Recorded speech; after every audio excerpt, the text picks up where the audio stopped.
Hello, welcome back to my channel for the very first Portal Knights video where I actually talk in it. This is actually not the first time that I recorded this. I actually had an entire video that was put together and ready to go, but since then I added more things to this and it made everything out of date, so I figured I would re-record it with all that new stuff. And I know from experience I cannot make this video under an hour, so I'm not even going to try. That's also why the audio quality is going to be not as good as if I recorded my voice on something else, because I'm not going to record this entire video and then do a whole voiceover separate from that, because I don't have any way to do it at the same time.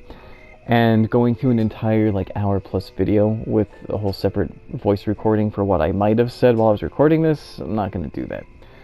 Also, part of the reason why I did this was because my PS4, the original one that I had everything recorded on, even the Sword Art Online stuff way back that popped my channel off, that was starting to take a crap because it was the first original PS4 that I'd ever gotten, and I'm surprised it even lasted that long. And that's why I started recording this, because I didn't want to lose all of this and not have it preserved in a video. But since then I was able to get a new refurbished slim PS4, got all my data transferred over, so completely fine. In fact, it actually really helps out because it used to take 2 minutes or so to load this world when I would travel to it because I had so much stuff built here. But now it doesn't take nearly any time at all, and it actually doesn't lag too badly either, so that's an extra plus. A little history with this game: Portal Knights mixes Minecraft and Dark Souls. Basically, you've got the blocky mining building aspects of Minecraft, and then you've got weapons, you've got armor, you've also got a rolling mechanic like in Dark Souls, and there's a lot of heavy combat elements to it, which you see a lot of with my videos. The main ones that I was posting over a year ago, I think. Boss fights, mini boss fights, hard mode boss fights, the hard mode relic defense runs, or just regular relic defense, all that stuff. That's because I had an entire Minecraft world, a few of them, on the 360. I had a pyramid built, I had a huge Harry Potter castle with the Great Hall, and that little kitchen that was underneath it that you would access through a painting. Had the staircase room, had dungeons, had a whole lot of stuff that I spent 6 in-game months worth building. And then I lost it all because the 360 red rained, and that burned me from wanting to build anything ever again, basically, whether I played Minecraft or even playing this. But it was really easy to get into this because it had a lot of combat to it, and I didn't have to worry about any building or anything like that. It wasn't a huge part of the game, which was really nice. The way this game works, I'll explain really quickly before I go into it, is the world is separated by islands that are connected by portals, which is why it's called Portal Knights. There are a lot of different topography. You got deserts, you've got autumn areas, you've got woodland areas, you got tropical areas, you got swamps, you got tundra, all kinds of stuff. And each of these islands have different challenges. You got different terrain with mountains, you've got hills, valleys, ravines, you could have lakes, you could have bottomless pits, all that stuff that you're supposed to traverse and get from point A to point B. And obviously you can build on any one of these islands if you want to. You can break anything you want to and just not have to deal with puzzles or dungeons or anything like that if you want to, just ruin the experience, in my opinion. But you can also build things there too. However, there's also these islands here, aside from these ones that you get from the DLC or this one that you get from an event. There are these islands that have a little hammer on them that are ones you buy the deed to. And these are the Portal Knights equivalents of a Minecraft flat world. These are completely flat, there are no enemies that spawn whatsoever. It's basically meant for you to build your home base there. Just like in Minecraft, you kind of use that to test out creative builds. But that's pretty boring, because without any kind of terrain difference, it's got no personality. And I think that's part of the reason a lot of people don't build there. But also because the island that I'm on right now, Squire's Knoll, which is where you start, which you can see it has a little house icon. A lot of people tend to make this their home world, which is what that icon means, which is what I did too. It's partly because the flat worlds are kind of boring, but also because it was the first island that I started on.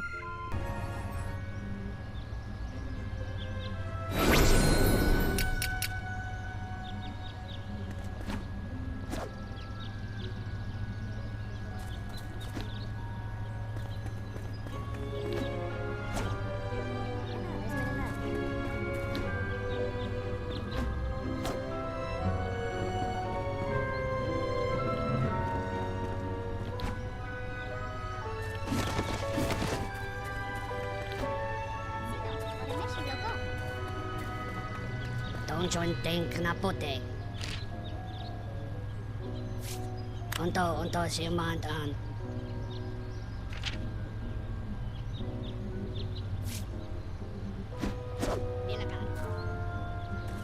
Because when you start on this island, it's like a tutorial island. There's a house that you have to fix up for an old couple who cannot be bothered to do it themselves.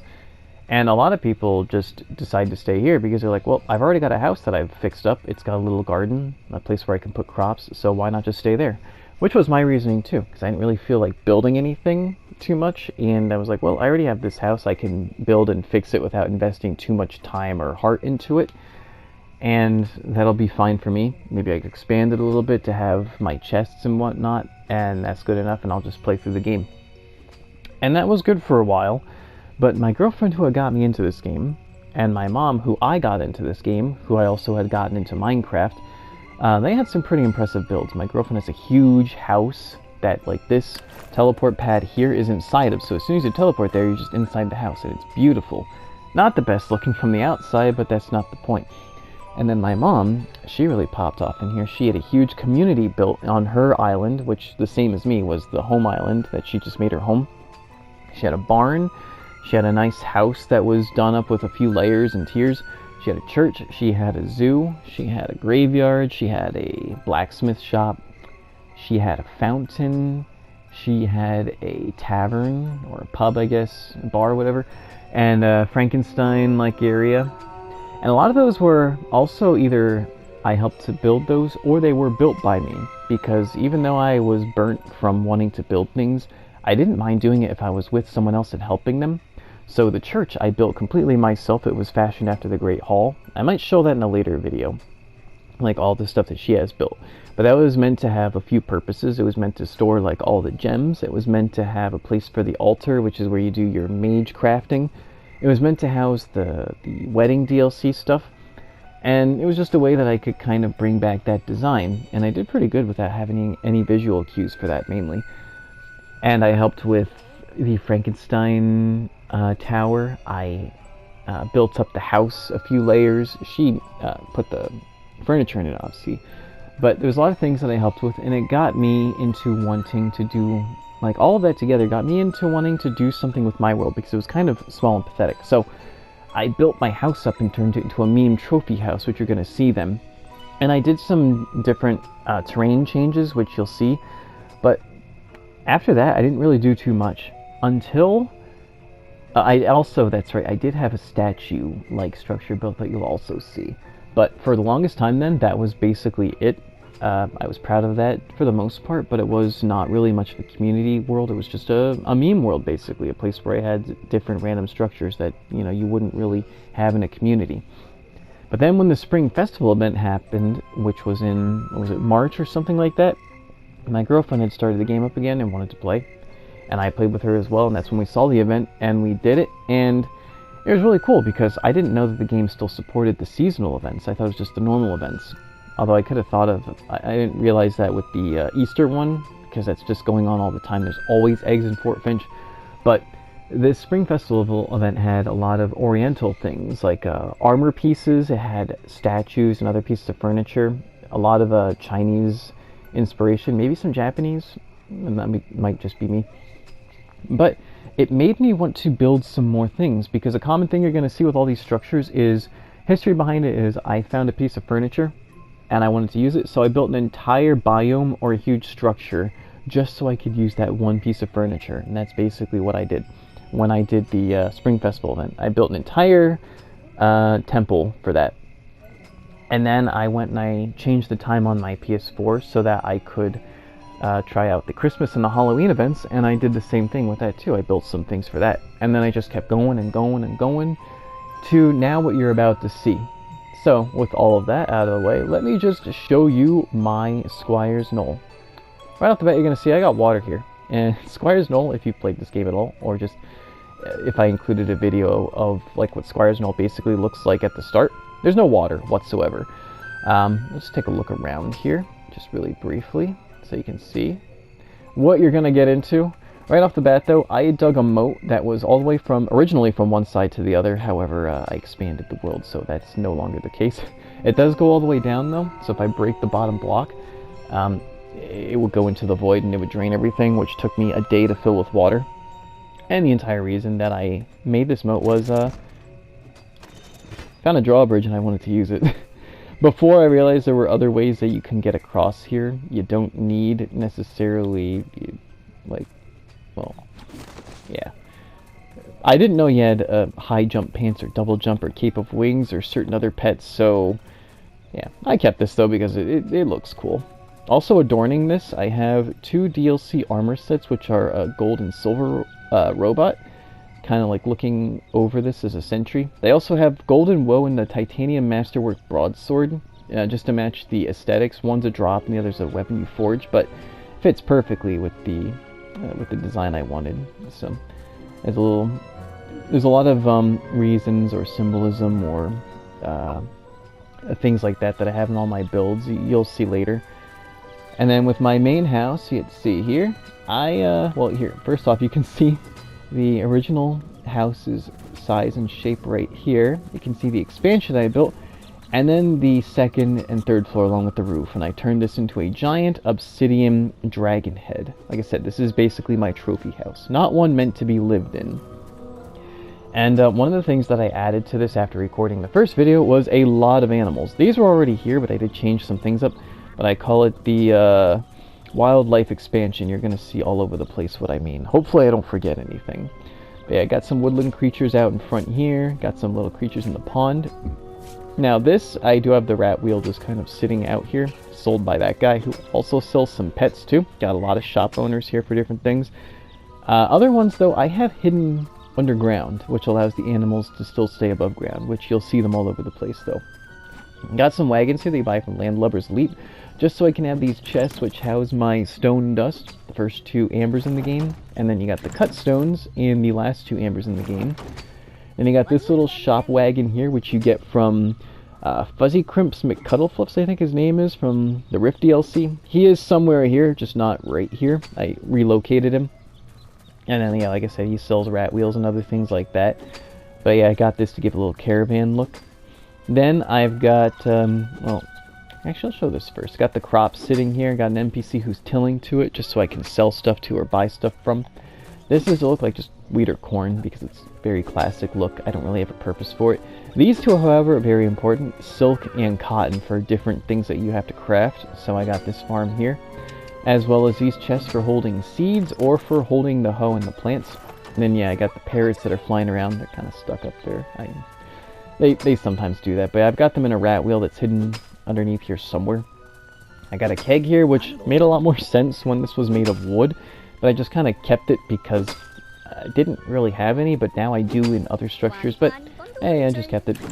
This is for my graveyard storage, which you see here. Used to be the garden, and I turned it into a graveyard, not only because my the graveyard of my mom's world that I helped make, but I wanted a fitting aesthetic reason for the green lanterns, which I found a few others as well, but mainly for the graveyard. You got, you know, different gravestones, you got the little plots of land here, and, you know, the cursed skeleton dogs and the dark prince that are here watching over the graveyard, as, you know, all graves have in real life.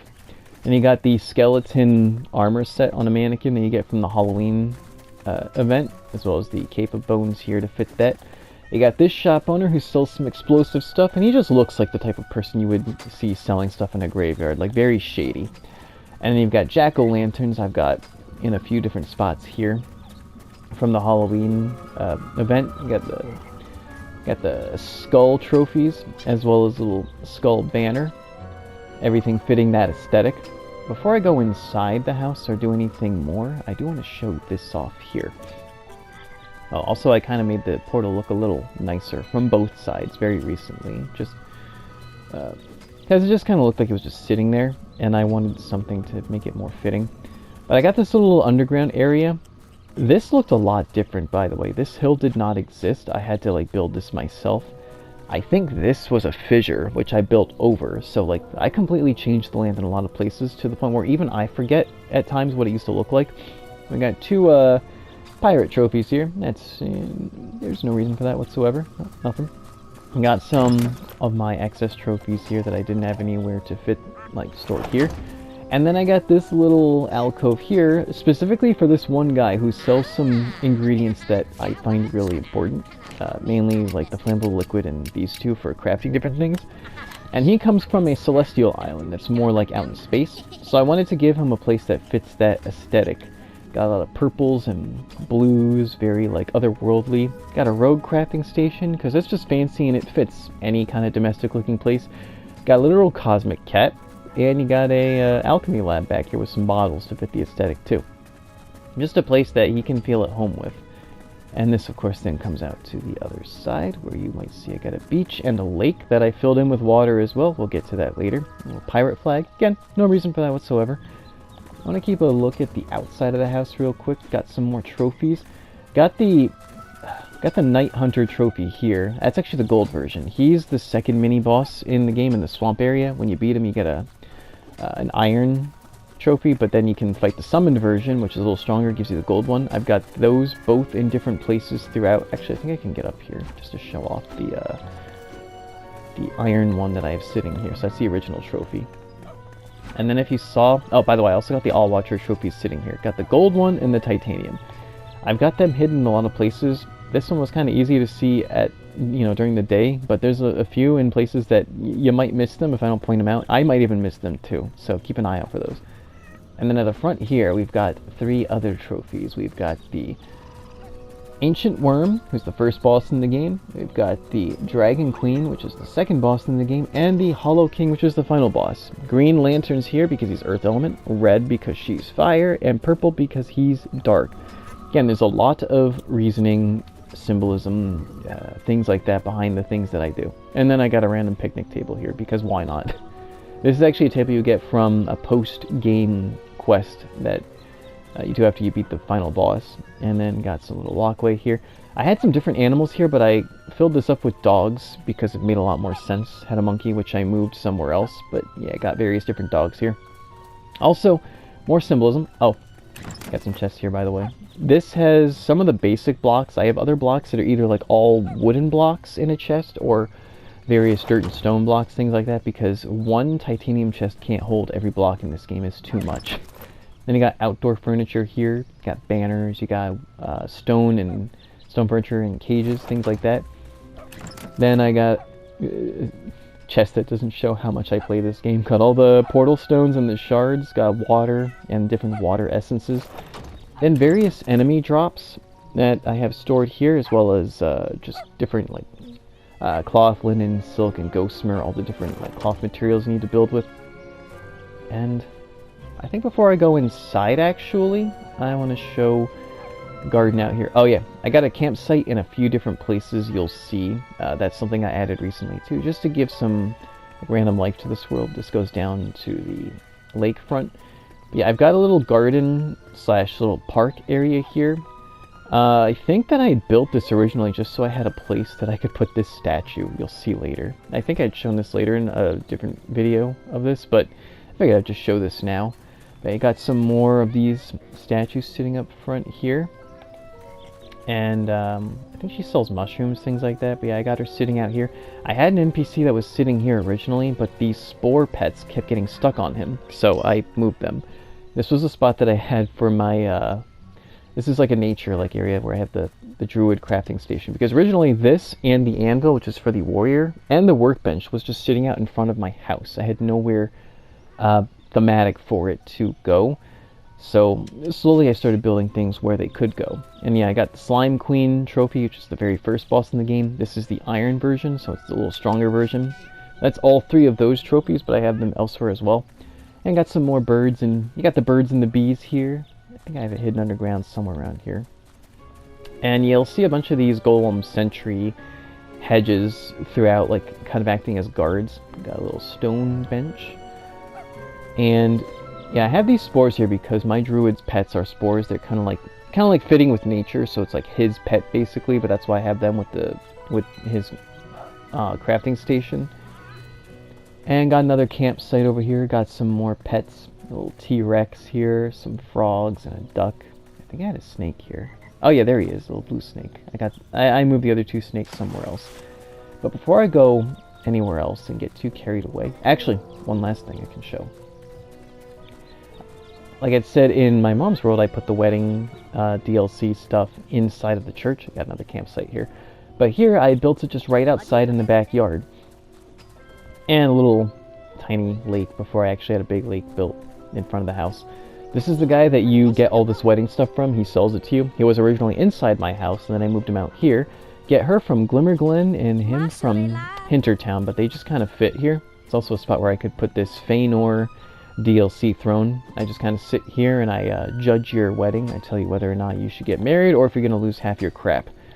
And I got a little chest back here that has all the emoji headpieces. I originally had the King of Lights relic here because it was golden colored, but I used up all of those and you'll see what I used them on later.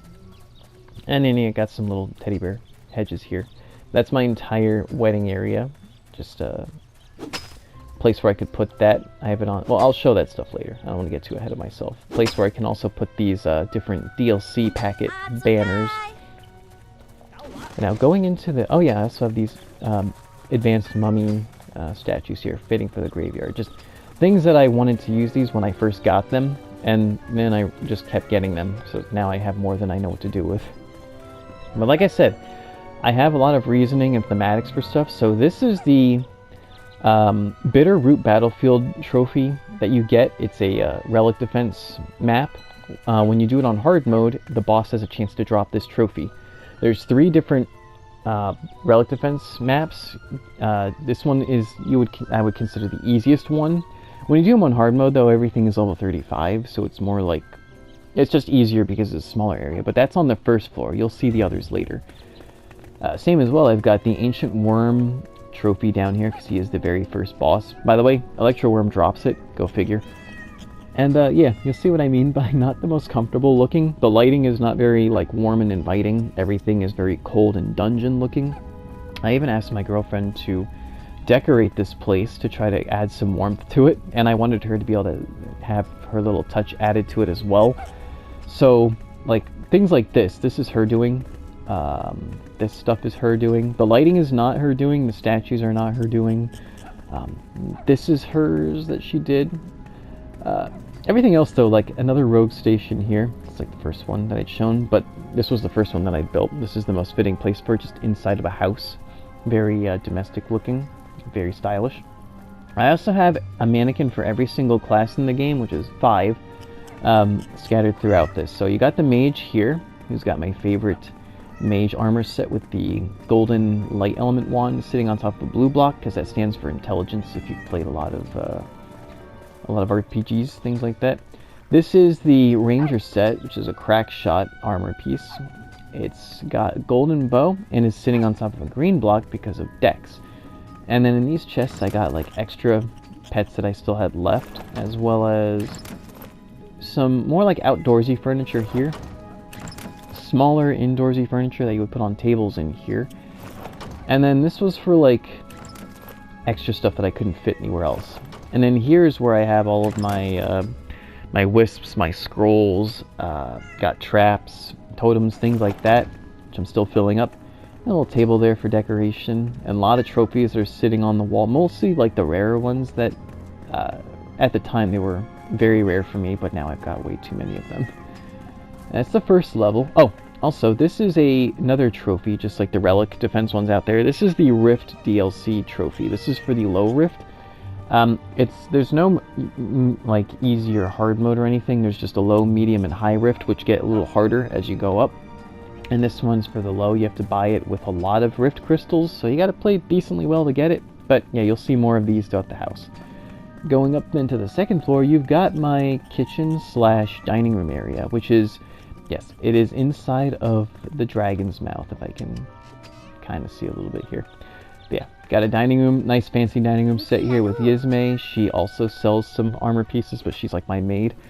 Got, I think my girlfriend's the one who actually put this together. I can't remember if it was my design that she followed or if I got this design from her then. But I really like this little, this grate here on top of the fireplace that kind of looks like a stove type thing. Got a sink here, a lot of pots and pans.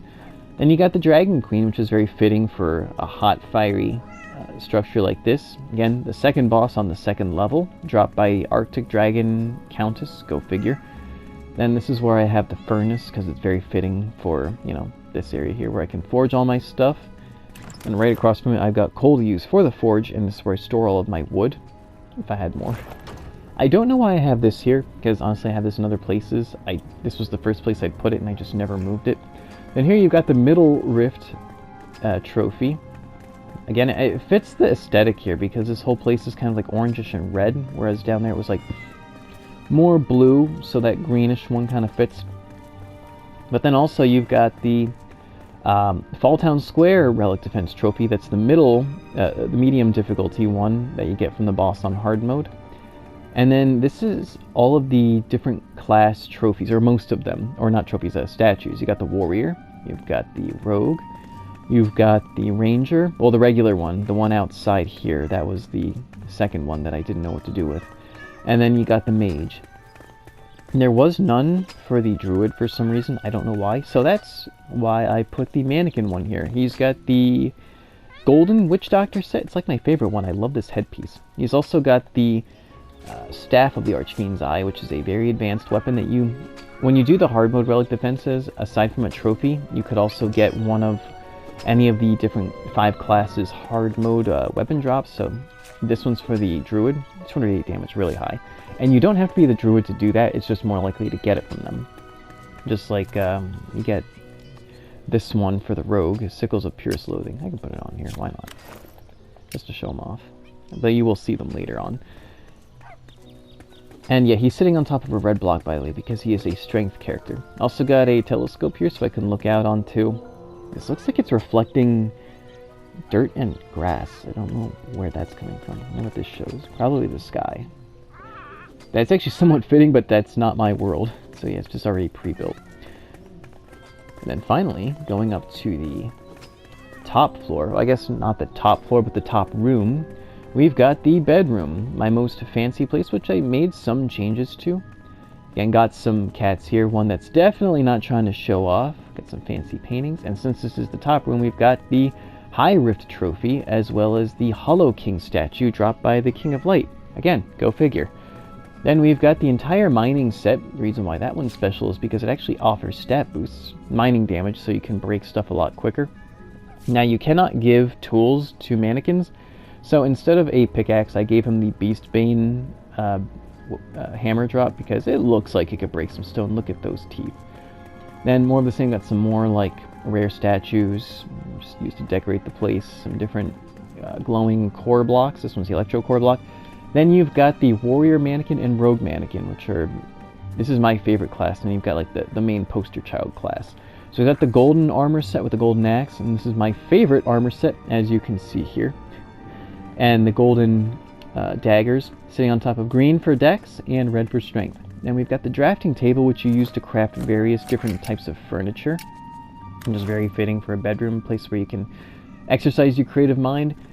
And you got this certificate here proving that I am in fact actually a pirate and not just called one at work because I wear eye patches when I get migraines. I think that's pretty much all that I want to show off inside the room. But now every good bedroom and any structure, as you'll see, I've got a lot of balconies. This one was originally just for me to put a lot of different lighting and furniture structures, and yes, I do have a bathroom set out here, and allow me to defend myself.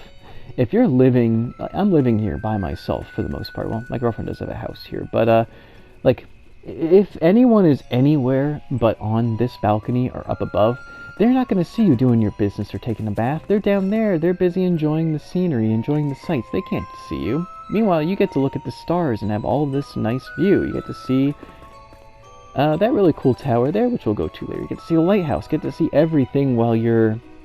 I don't actually know where this stuff goes. Actually, now that I think about it, it's kind of gross.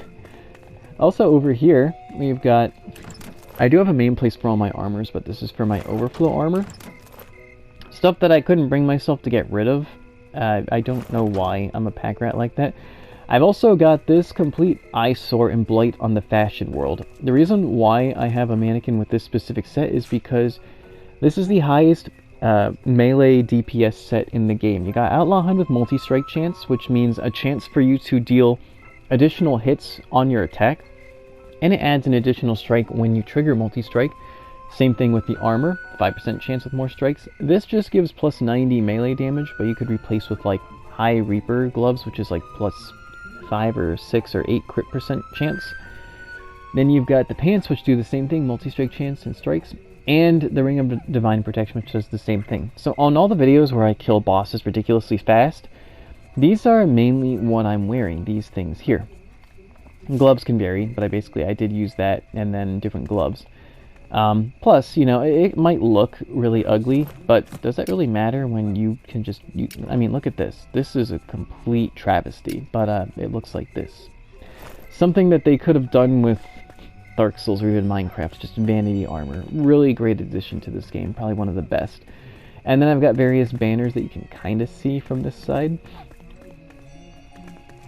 I don't really want to go to the outside and risk falling, so I'm not going to do that. And then we got the roof here, which, yeah, if you haven't guessed yet, this is meant to be like the Ender Dragon with like the purple eyes and the obsidian look. Best that I could do. That was my inspiration there. On the top, though, this was meant to be where I have the altar, which, like I said, was for crafting things with the mage. But I wound up moving that somewhere a bit more fitting, so instead, I just put Tagus the Wizard, who was kind of standing off to the side, but now this place is to commemorate him, and him just kind of standing up here alone with all my different dragons. And all the statues, like all the trophies and stuff. You got the 3 different Rift trophies. You've got, in a few places actually, this is the Temple Mines Relic Defense Hard Mode trophy you can get from the boss. I don't have the option to turn that off for some reason. There we go. This is interfering with something else, I guess. And then you got the 2 different Slime Queen trophies, as well as a meteorite, just a regular meteorite, because on, what was the place called? Star Spires, I think? Yeah, you have to do a quest where you gather meteorites and put them in different conduits, but you can just take them and use them as furniture. They're free. You could, yeah, just take them. No reason why not to. And then a sundial just to tell the time of day, because, you know, I'm up here all the time. Yeah, it makes total sense. That's all I gotta show with the house. However, I do have another floor that I can show off, because I already showed everything outside, I think. Actually, no, I want to show something else off instead. I want to go kind of back and forth with stuff. Kind of showing things in the order that I did them. So, if we go over this way... Actually, do I want to show off? Yeah, I'll show this off actually first. I've got this little section here, which is where I cleverly have the archer station hidden, because that's just in the shape of the target board, but we got 3 of them here because we've got someone doing target practice up there.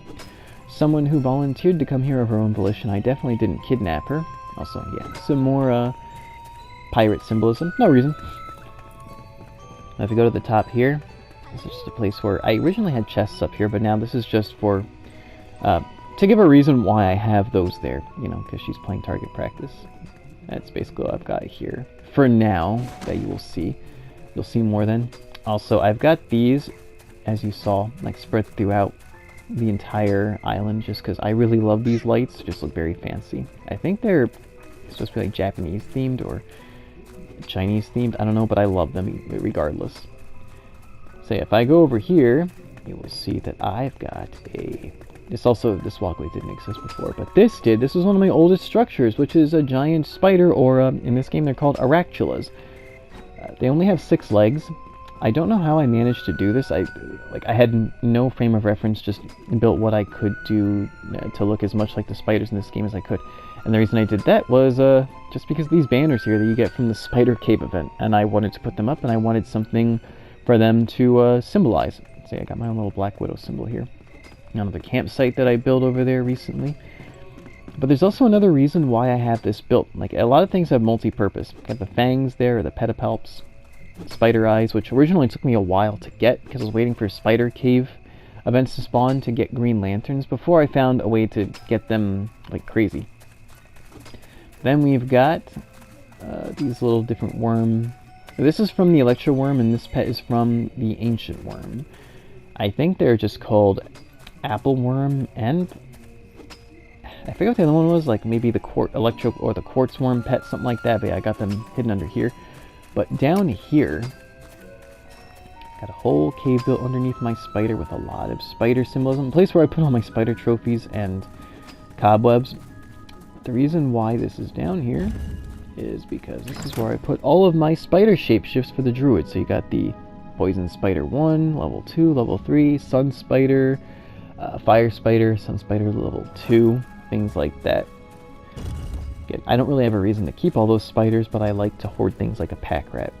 So that is another reason why I have this built, a place where I can store those, just separate from everything else. Now though, if I go back to my house, I can show something else that I built after that. Because originally it was just this here, but then I went and I dug a basement. This is supposed to be like every guy's man cave, except instead of being a nice chill looking spot where you might have a bar, TV, like a little like low lighting basement setting where you might have your hobbies and stuff, mine is an absolute eyesore. I have got the most reflective green floor with the brightest, most obnoxious lighting imaginable, just so that this could look like a literal trophy room. Really great for someone who suffers migraines like me, along with all that blue lighting up there, which is not good for migraines, by the way. But yeah, got a lot of trophies here. Literal meteorite trophy. Got the Jester set, which used to be the Samurai set. I moved that somewhere else. In fact, those were because of the Samurai set, but I just kind of kept them there. Got some more golden trophies sitting on the wall, as well as literal Midas cat and the light prince dropped by the King of Light, just as much brightness as they can fit. Of course, more meteorites, golden egg to go next to the fluffy set. Armor set that it actually offers some stats, but not too much. Got agility, got plus 50 mana, plus 50 melee damage, and 20% movement speed. And considering that agility indirectly affects movement speed, but not that much, this is just a worse, like, leg pieces. I don't know why. But I also have here a chest for every single class in the game for all of their extra stuff that I can't fit on them or that I don't want to keep on me all the time. And a banner that signifies which one. So you got the rogue, you got the mage, the warrior, the ranger, and the druid. Just all their different stuff. Now, do I want to show this next thing off now? You know, I may as well, because I've shown off everything else that I think, aside from down here. Oh, what's this? What's this? Why, hello there, Dark Prince. Are you having a good time? My girlfriend really doesn't like that I have him in a cage down here, but in my defense, canonically, the Hollow King does not like the light. He has crystals hiding the light, and by breaking the light out, not only does it hurt him, but it renders him vulnerable, so you can actually damage him. So if he were to escape from here and come out here, he would die instantly. So I'm doing him a service. He loves it in there. Also, he knows what he did. But also, yeah, I've got a lot of hidden side areas here that you have to watch out for, because if you go down here even further, I've got something. I wanted to build an actual castle with a throne room, but I couldn't really bring myself to do that. So instead, oh yeah, I got the Ancient Worm and Dragon Queen here. I built a throne room underneath. And again, this is like a literal trophy throne room. You got the Knight Hunter trophy on the wall here, the Slime Queen trophy, lining these walls, which I like the coloration for this, the purple and blues. Others might find this as an eyesore. But yeah, you got the Rogue and Ranger going back and forth. You've got, on the other side, the Warrior and Mage going back and forth. All the different Rift trophies, or at least the lower level and middle level ones. And, oh yeah, more All-Watcher trophies. Gotta watch out for them. Like I said, they're all over the place. They got a throne room up here with all of the Relic Defense trophies. Hard, medium, and easy. Got the High Rift trophies here. This, I think, is supposed to be a reference to Game of Thrones with the Song of Ice and Fire. Originally, I had them swapped over their own color, but it didn't really look that good, so I switched them. And then, yeah, I got the Hollow King trophy up here as well. Just got at least one of everything, and, you know, got them behind the thrones because they're, like, the head honcho. As well as the reason why I had this here was a place to house my ultimate armor sets. So, yeah, when you go through all of your different crafting stations, you get an armor set for every character of different levels. So you got like the low level for the copper station, and then you got the iron station, which is a little higher level. Then you've got the gold station, and finally you've got the titanium station, which has like these pieces here. However, there is an armor set above that. Like this is level 24 that you need to be to use it, but there is a level 30 armor set, as you see here, which I also have here. The way you get them is through recipes that you obtain from enemies found in the Tomb of Cthulhu, which is an event that you get by using the Cthulhu's Tesseract, which is an item you get when you craft a, when you upgrade your alchemy lab to level 4, you gain the ability to craft that, and it takes like 3 minutes to do so. But yeah, it'll take you to the tomb, which is a curse that you have to dispel, but more to the point, there are enemies there that drop the different recipes for these armor sets. Each enemy, like one enemy will drop all the leg recipes randomly. I think more likely for the character you're using. And then you got like other enemies that'll drop different ones. The Utans, which are like the monkeys with the pharaohs, the pharaoh hat, they can drop the leg pieces, and they can also spawn during the sandstorm event. So that's one way you can get those early.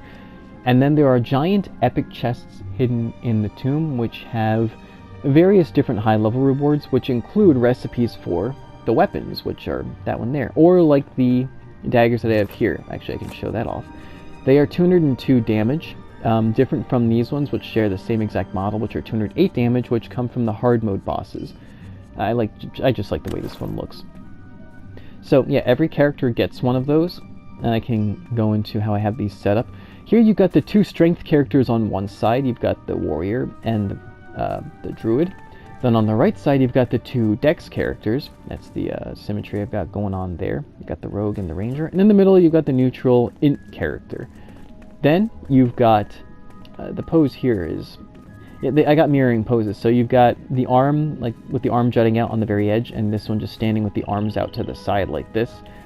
Same thing over here. Arm jutting out, and then arms just kind of standing in a neutral pose. Plus, this one is a dark element weapon. Over there, you've got the light element weapon. Then you've got the ice element weapon. Here, you've got the fire element weapon, so they're like opposites. And then you got the neutral lightning here. But aesthetically, as well, everything's matching. These capes all are specific to the character class with the armor that they're attached to, and they come from the King of Light who can drop them. And we've also got a ring that matches the Greater Ring of Fire, just because it's all red. So that's Crystal Executioner, 202 damage. Here we've got everything green, along with this Mantle of the Eternal Spring drop. Yeah, just all this for the druid. And then this for the mage, everything's like lightning themed, especially with the ring here, and all blue and purple. And then this one didn't really fit as much with the weapon color, I guess, but everything else is like gold or like electric looking, because lightning is either blue or yellow in depiction. So yeah, I got the lightning ring here. And then finally we've got the ranger. Got the green cape, green ring, and everything else is green, except for the, like I said, except for the bow, which is light element. But yeah, I have this entire thing built just to house like all the trophies. Got a nice fancy setup going on here. Originally, this is where I had stopped building down here. Something that I had built. There was something that I built later, just before my PS4 started to take a crap, and I hadn't backed up my save. So thankfully, I was able to turn my PS4 on one last time to back up my save and move all of my video files onto a flash drive. But if you're just kind of exiting here and not paying attention, it'd be really easy to be like, oh, okay, let's just walk out of here. But like I said, I'm very crafty. I like to hide things in the shadows. So if you look carefully, you got a little doorway here hidden in the darkness. And the reason that I have this here, this little kind of crypt-looking tomb, is because in the chests above for each class, like I'd shown underneath their banners, I was running out of room because I was filling up with all of these weapons here, like these ultimate weapons as well as these weapons here, like the hard mode relic defense ones.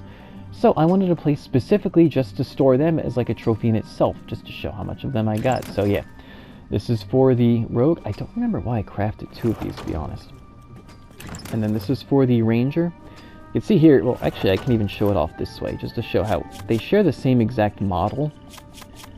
So yeah, you got the ones that you craft, and then the ones that you get from the hard mode bosses. They didn't really do too much to try to make them look unique, but I don't mind. It means then that I don't have to like worry about which ones I want to go for.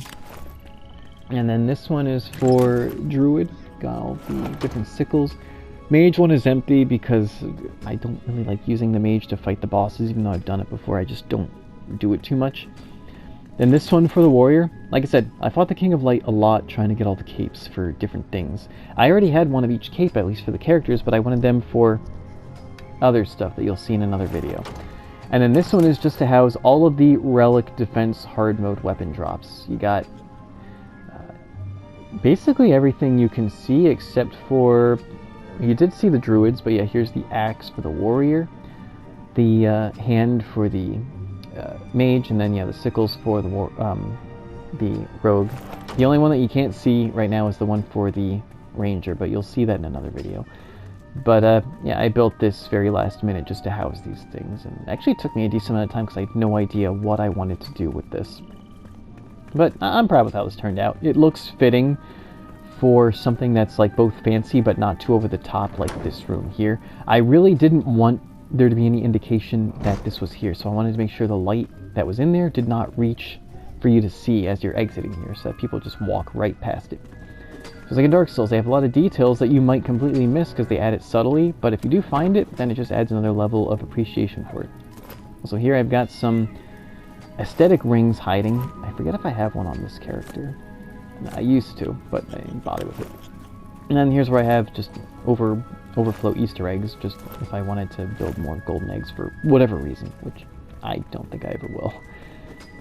But then if I... Oh yeah, I forgot to talk about these pets here. So I got 2 cats here. I can't remember if my girlfriend was responsible for that, because she loves cats. She has 8 of them herself. But she also had a pet bunny, who sadly passed. May he rest in peace, but he was such a good boy, so adorable. So this is in honor of him. And then I just got a little doggy that I added here last minute, because I didn't have any dogs really inside. And this was an extra dog that wouldn't fit in this doghouse out here. So yeah, I tried to have one of every pet somewhere. Just like, I think I had mentioned it, I have really bad memory, but in case I didn't, and this was in a previous recording that I messed up, yeah, they're the little pets here. Like I said, I got them spread all over the place, but yeah, I got a little T-Rex, got a duck, got a frog, and a blue snake, got more snakes elsewhere. Again, apologize if I forgot that I showed that. I don't think that I did. Yeah, we'll go down to the lake then. Like I said, I got campfires strewn everywhere. I got one down there by the beach. But we'll see more. In fact, actually, I'll show you what I had built when I went and did the Spring Festival event, which is what got me into wanting to build more in the first place. So, we go back to the landing pad, which again I done up. I added another campsite there, and some pets, as well as this ancient-looking walkway that looks like it's been overgrown or worn away with time. Because, as you know, China has very, very old history, dating back probably further than anything else in recorded history. Very, very ancient, very sacred, and can't wait to show that off. But yeah, I got some more woodland creatures hidden over here as well.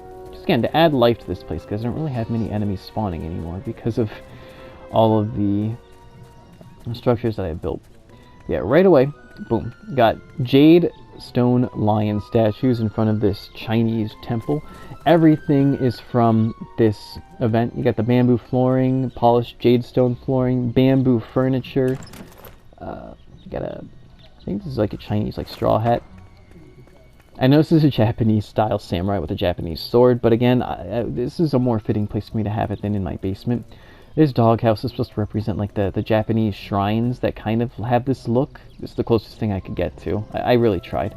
And then you got all the like fireworks and things like that.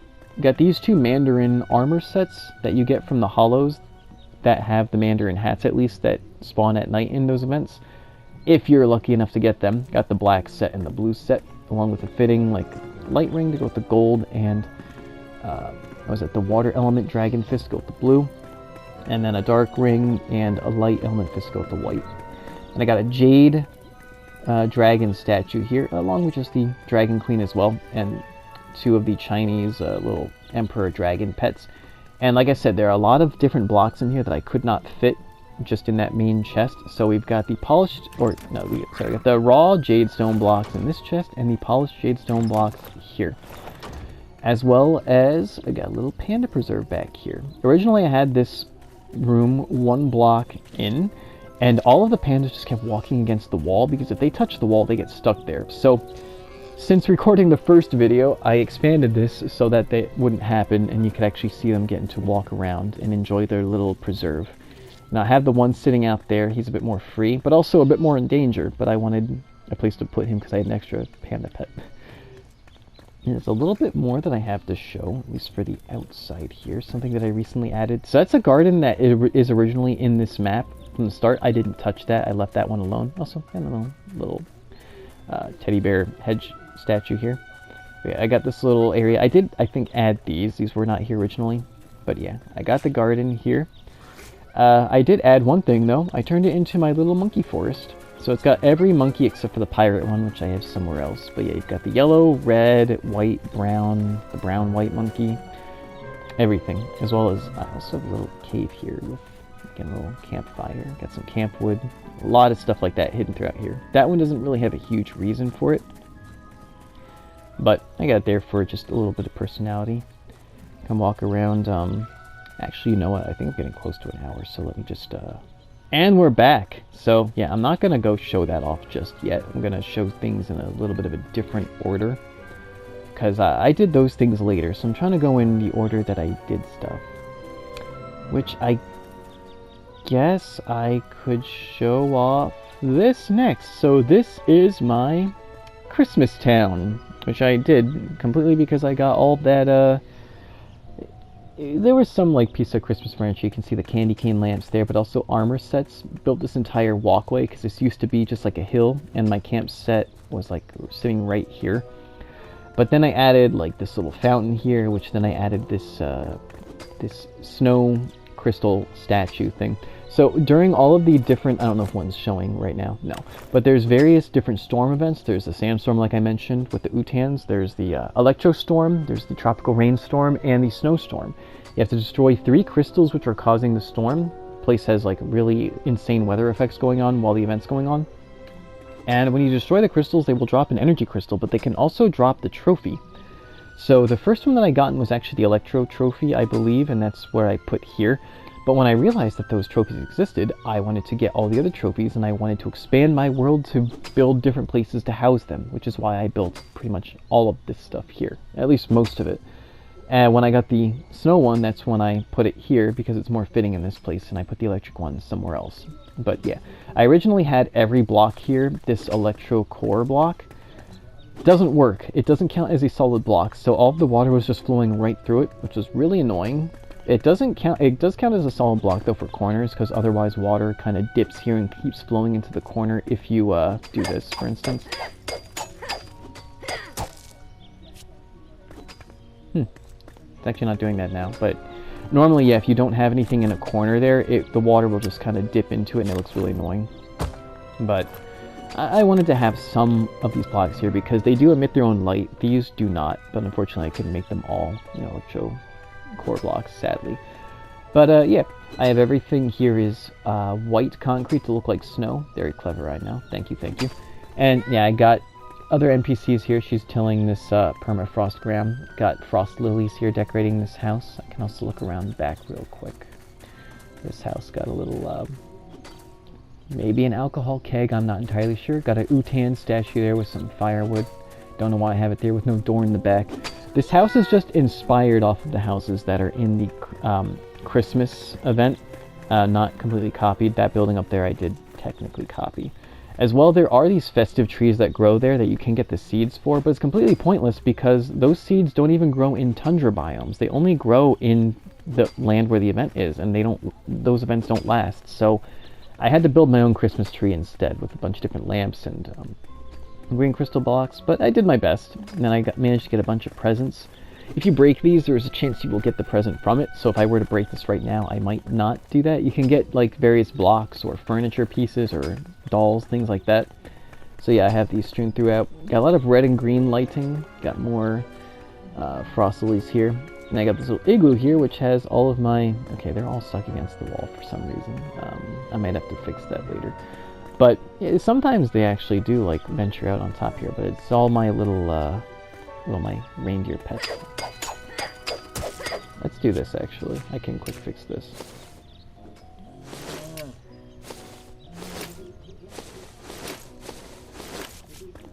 they might still get stuck against the wall, but they might leave. They have enough. If they touch the wall, they're just stuck forever. So eventually they all do, or they just stay outside. But yeah, I could have spread them throughout, but I wanted a little igloo place to hide something in there. We got a lot of candy canes spread all over the place. And before I go inside, but yeah, see, I have a lot of this lighting, like everything inside the house and all the furniture and decorations outside I did myself, but the actual structure itself I did one-to-one copy from the event. I had to keep going back and forth. It took a long ass time. The door as well, I got this from the Fur Folk DLC because I like the darker color, and I took that sign from it as well. But I can explore the outside a little bit. This connects over to the banners and my little campsite. That's where I had some enemies spawning. They don't do that anymore. Got another campsite here with some people hiding out, just keeping each other company. And got another wagon here that I got from the Rift DLC.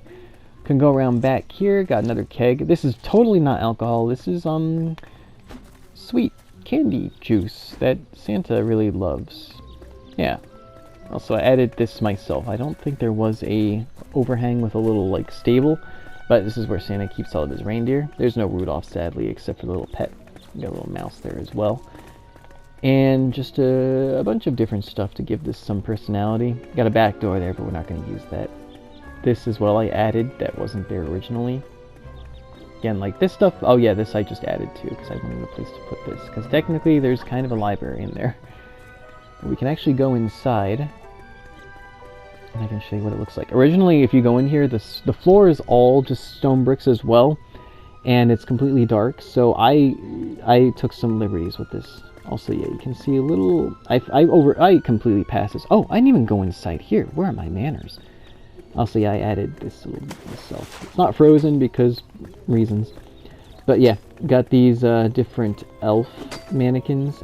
This actually comes from the Halloween DLC, because I didn't have any other way to have candy cane. I know it's not the same color as like the classic Christmas candy canes, but I mean, a lot of Christmas trees actually, they make candy canes of different colors, so that fits, I think.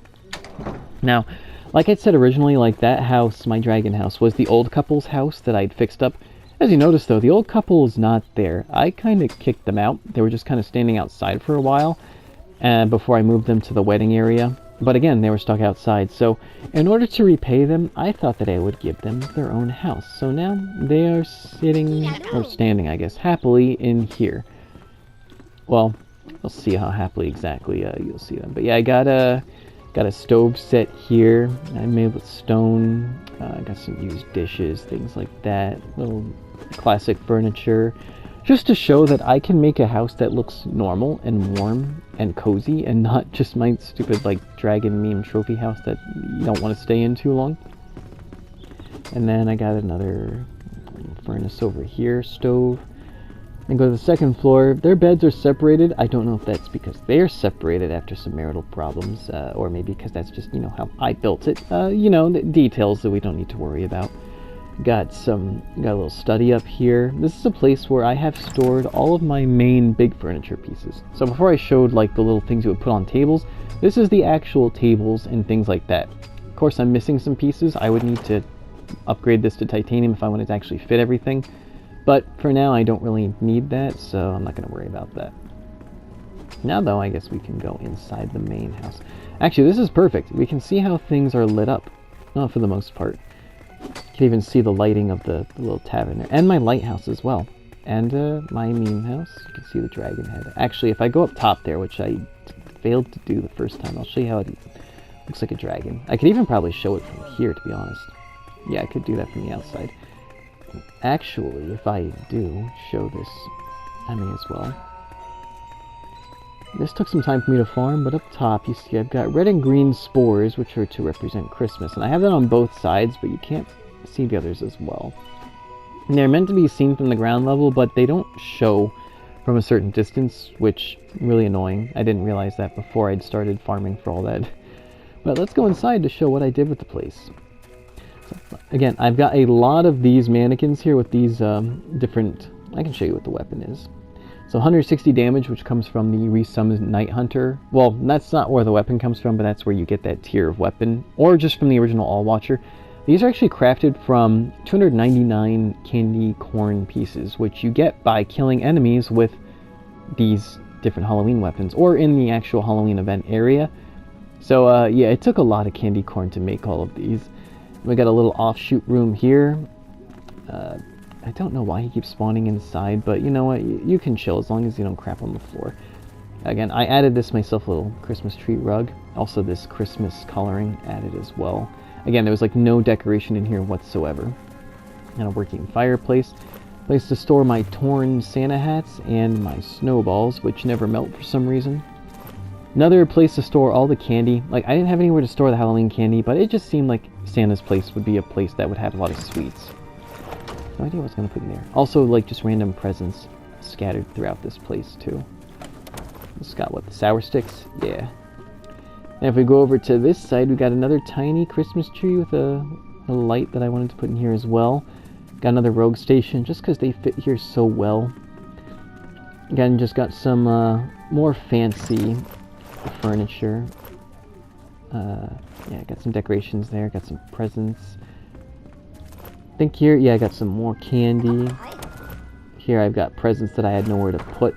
Entire little elven set here. And this is, I guess, not really much of a library, but yeah, he looks like a librarian. I wanted to give him a place to stay. Nice little warm place. More furniture, more candy. Now that if we go up to the top floor, this is where I got a bit more going on. So I don't remember if this was originally a bedroom, but this is where I put my bed as well. Got a little Santa plush. Thought I had something here, I guess not. Here we go. Got some more candy here. This originally, I did have a wall separating things, but it looked way too claustrophobic, so I had to get rid of that. I also got this painting here, who's watching over you no matter where you go. He's definitely not watching for you to turn your back and let your guard down. Not creepy at all. We've got a little kitchen over here. What have I got set up here? This is where I have all the well, this is where I'd have my candy corn, if I had any, but like I said, it took way too much for me to make all this stuff. And you got another little stove area, some countertop, a cutting board, some dishes that need to be done, rolling pin. I think this has meals, things like that. I had an extra one of these. I could have saved myself all that. I crafted it.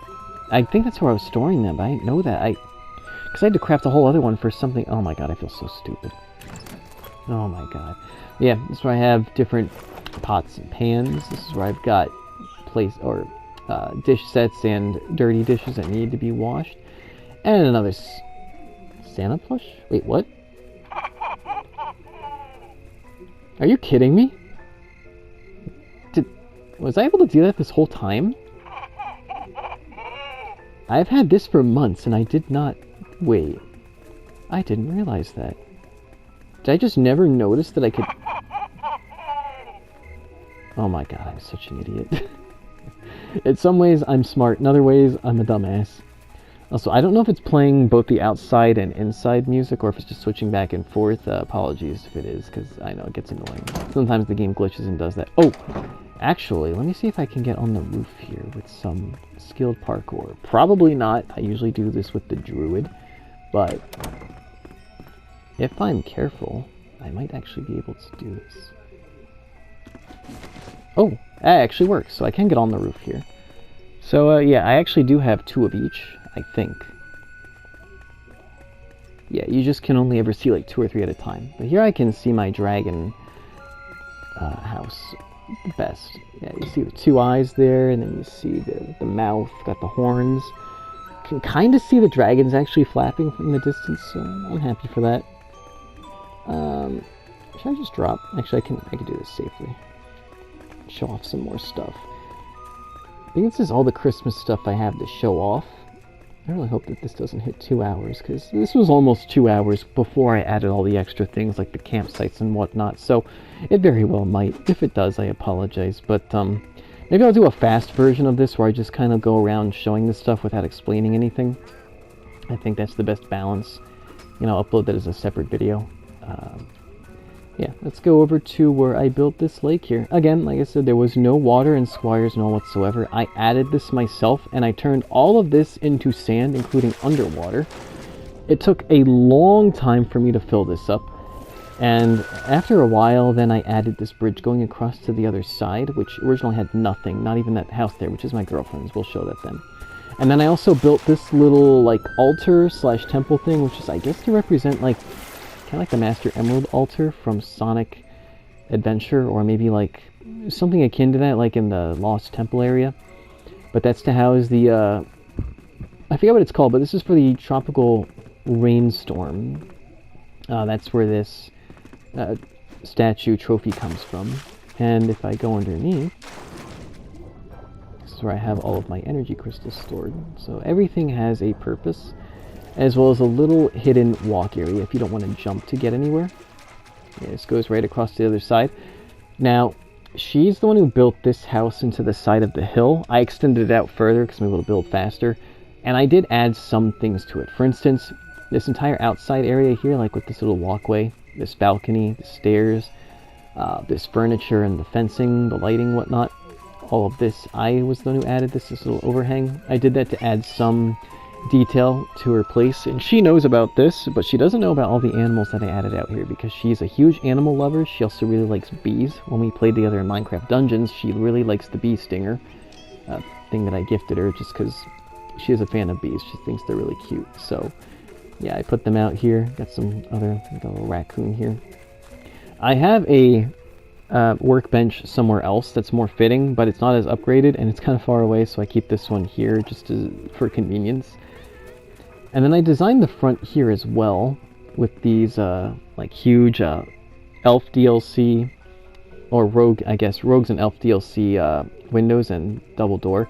I couldn't get a perfect double door, so these open in different directions.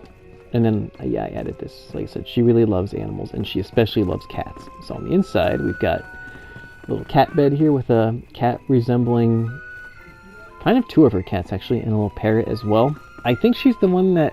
Actually, no, I might have dug this in for her because I told her like it would look better as like a sunken-in like living room. And I'm the one who added the second floor as well. You'll get to see more of that. I think I had this table. I can't remember, but she's the one who like did this whole stove setting here, this little side area. She put these here, the plants as well. I think I did the lighting. These aren't as bright, but it doesn't need to be. She wanted to keep the aesthetic as like kind of part dirt wall because she really loves Lord of the Rings, and it's kind of like, it kind of fits like with the way the Hobbits' houses are built into actual hills. This I did add here as a way to add stairs that didn't cut into her house, so it's just in the side of the hill. And I might have put the bed up here, but she did add like this curtaining and stuff like that. So I did do a lot, but to be fair, she hasn't done anything with this house in a long time. So she hasn't had a lot of time to work on this. This leads to the balcony out back here, and this is actually a bamboo window, but it's just perfectly sized as a door, so yeah, it just worked out perfectly for that. Then this is the original test dummy area. I forget if his name's Roger or something like that, but I decided to spruce it up a little bit with these different let me do this real quick. That's not what I want. Let's do this. Get rid of these guys. So yeah, these are... I think these come from the Rift DLC. Not really a huge point to them. I just wanted a place to put them because I wanted to have everything here possible if I could fit it.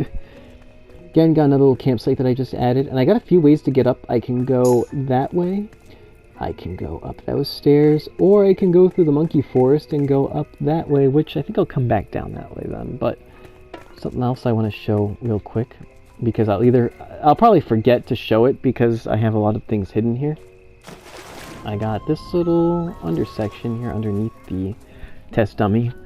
Another little, it's like a stone sophisticated caveman bar basically, and it's where I have all of my raw materials stored. So you got dirt, you got stone, you got sand, again just some little fancy stone furniture. And then here you've got the basalt, you got the obsidian, got the marble, and the celestial stone. None of the polished stuff, this is just all the raw, like, dirt, sand, rocks, things like that, that I have. Oh, I almost forgot to show. These, okay, they're not exactly all supposed to be underwater. There's supposed to be more on the shore, but yes, where I got the ducks, I've got the kraken, and I've got a little crab pet that you can get from a gift box. Now, things that would fit like in an aquatic section, even though I know ducks aren't really for a beach, but I had extra ducks and I had nothing else to put there. But then if we go up here, I can show off. Oh, I also, the only reason I put that there was to see how long it would take for my girlfriend to notice the little teddy bear hedge. She did not on her own. I had to point it out to her. Before I go inside, though, I can show off the outside here. So you got a second floor. Oh, okay. Guess the nighttime is over. But different lighting levels. You got red, then a little purple, then blue on the top. And then from a distance, you can see... Actually, I can quick show that off. We got these 3 banners here of different colors. And you can see what, like, they're lighting possibly from a distance. Sort of, they kind of glow. So you've got a red banner, a green banner, and a purple banner in different spots, as well as just like basic lighting on the front. You can see I got a little sign up there with a fork and a knife showing this kind of like a diner place to eat, as well as got another little sign up there taken from the Druid DLC. But I got different lamps on the back here. I have different number of lamps depending on how intense the lighting is. Red is not that intense, so I got 3. Then you've got green, which is a bit more intense, so I dropped it down to 2. And then purple, you know, everything fitting the color of the banner. Is a bit better at night, which you kind of saw, but maybe when it becomes night again, because this video will be long enough for that, you'll see that. But yeah, I got some... This is supposed to be like a thieves' den, I guess, like a rogue theme, so I got these little rogue statues up here. I think this sign is blank. Yeah, I just took this as a place to put a sign. If you break a sign and put it down, it doesn't let you actually put words on it, unfortunately. That's one thing that Minecraft does better. Again, this, like I said, I have a keg outside my house, but with the one outside of that Christmas house there and outside of here, I don't really need that anymore. I just keep it there just as... I got nothing else to put there. Again, I got some more Night Hunter trophies on the outside. Got a little overhang balcony area here held up by chains, a place you can eat and converse. Then we go outside here, get some more statues. Got the rogue banner, as well as the Temple Mines hard mode trophies, just to fit the lighting here. Like nice little fancy, almost like a outing, little porch. And then you got some stone chairs here that are looking out to nothing. Yeah, I know I got something else to show off here then, but I don't want to show that just yet until we go inside and show what the pub looks like in here. Very detailed. Designed basically after like an old, like, kind of, would it be like medieval styled? Like a medieval tavern, maybe like, more, a little past that. I don't know what that era would be called, but yeah, you got some fancy, I say fancy, like wooden furniture aesthetic here. Got a Hollow King trophy. I don't remember why I put those here exactly. Maybe just because I had extras and I had nowhere else to put them. Got some other trophies and paintings here. Got a barkeep who's very happy to be here. Yeah, see, he's just a laugh. He loves it. It's also a place where I have, this is where I moved my original alchemy stand. This one is the level 4 one. I can show you. Yeah, the Catherius Tesseract. Here it is. That's what you get when you make a level 4 alchemy table. But yeah, this is where... I don't know why I have this also in my dining room in my meme house, because yeah, I have all the potion stuff here. Like, literally, potions lining the walls everywhere. And this is where I have all of my actual potions stored. Just any potion or potion ingredient. Very fitting for here. Water, drinks, stuff like that. Got some more kegs. Definitely alcohol in these ones here, but you can't come in here unless you're at least 21, or whatever the legal age is in Portal Knights. I don't know what their laws are. And I'll go that way later, actually. I'll show that off then. If I go this way, though, this is one of my more simple designs, but one that I'm, as a huge Sonic fan, at least of the older stuff, am really proud of. This is my Master Emerald Shrine, fashioned as close as I could get one-to-one off of the Master Emerald Shrine from Sonic Adventure 1, at least if you restored it and brought all the water back. Got all of these different spores here to be like little wisps, or like the chow. Oh yeah, here's what water looks like, by the way, if you don't have a corner piece. At least what it's supposed to look like. Nothing I can do about that. But yeah, got different tiers, got water fountains here, got all these different spores that I have hidden in rat wheels underneath the water. Well, under the ground. And this is where I move the electro crystal statue as like the master emerald, basically. And it just so happens that there is a stone for every single color that lines up with a chaos emerald. So you've got the red, or the garnet, the topaz, the emerald, the aquamarine, the sapphire, the indigo, all the different crystal blocks that you get from the stones, which I have stored here. This is where I have... This is also a place where it fits to store all my gems and then the crystal blocks. And then for the onyx one, I just used obsidian, but just so happens to work out perfectly for all the chaos emeralds. And then got some... At least in Sonic Adventure, there was like a bottomless area that, at least with the ancient version of the... Or not the ancient, like the modern one that was worn out and like very old, had a lot of fencing blocking like the bottomless pits and whatnot. So kind of brought back that aesthetic as well. Kind of like this is almost like an ancient preserve, except it's not ruined looking at all, now that I think about it. But then what I put over here, something a bit more modern, is a lighthouse. I wanted something... because I have I had a lighthouse in my Harry Potter world. I know it wasn't very fitting in Minecraft, but I wanted something that I could use like as a lighting area, and I had a mechanism built that had like shifting, almost looked like shifting panes that would open up, like shutters that would like make the light look like it was shifting, but the game couldn't handle that and it would cause it to crash or freeze after a while. I don't have that here exactly, but I do have that. That is it's a structure you build that will stop enemies from spawning. That one doesn't really have too much of an effect. I have others hidden underground in certain areas. That's why there's no enemies that spawn in places that normally if you have enough structures built, enemies won't spawn. But I was getting some slimes and stuff spawning like around here, so I have one like underground here and in other spots. But the reason for this is because I originally had the Electro statue, or the Electro trophy, up there. But if you go far enough away, which I will demonstrate, see, the trophy disappears, and unless you're like right up against this, you could not see that trophy, and it didn't emit light. But as you will see, no matter how far you are away, you can see this from everywhere. And I've also, you can kind of see floating around there, I've got the Dark Prince and the Light Prince, two of each on in the corners there, just floating around as kind of an aesthetic for the light. And again, I got this little walkway here leading back to my little monkey forest. So everything's connected in more than one way. But this is supposed to be more of a futuristic area. All of these other places have like an older aesthetic to it, some even an ancient aesthetic, but this is a more futuristic one. You can't craft these, I just took this from one of the Celestial Islands.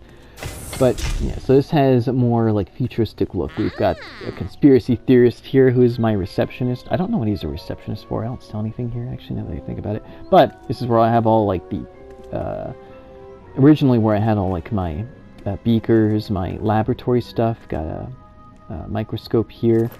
It's where I also store some laboratory stuff to look like full, or at least as full as I could get it. I could probably fit more stuff in there.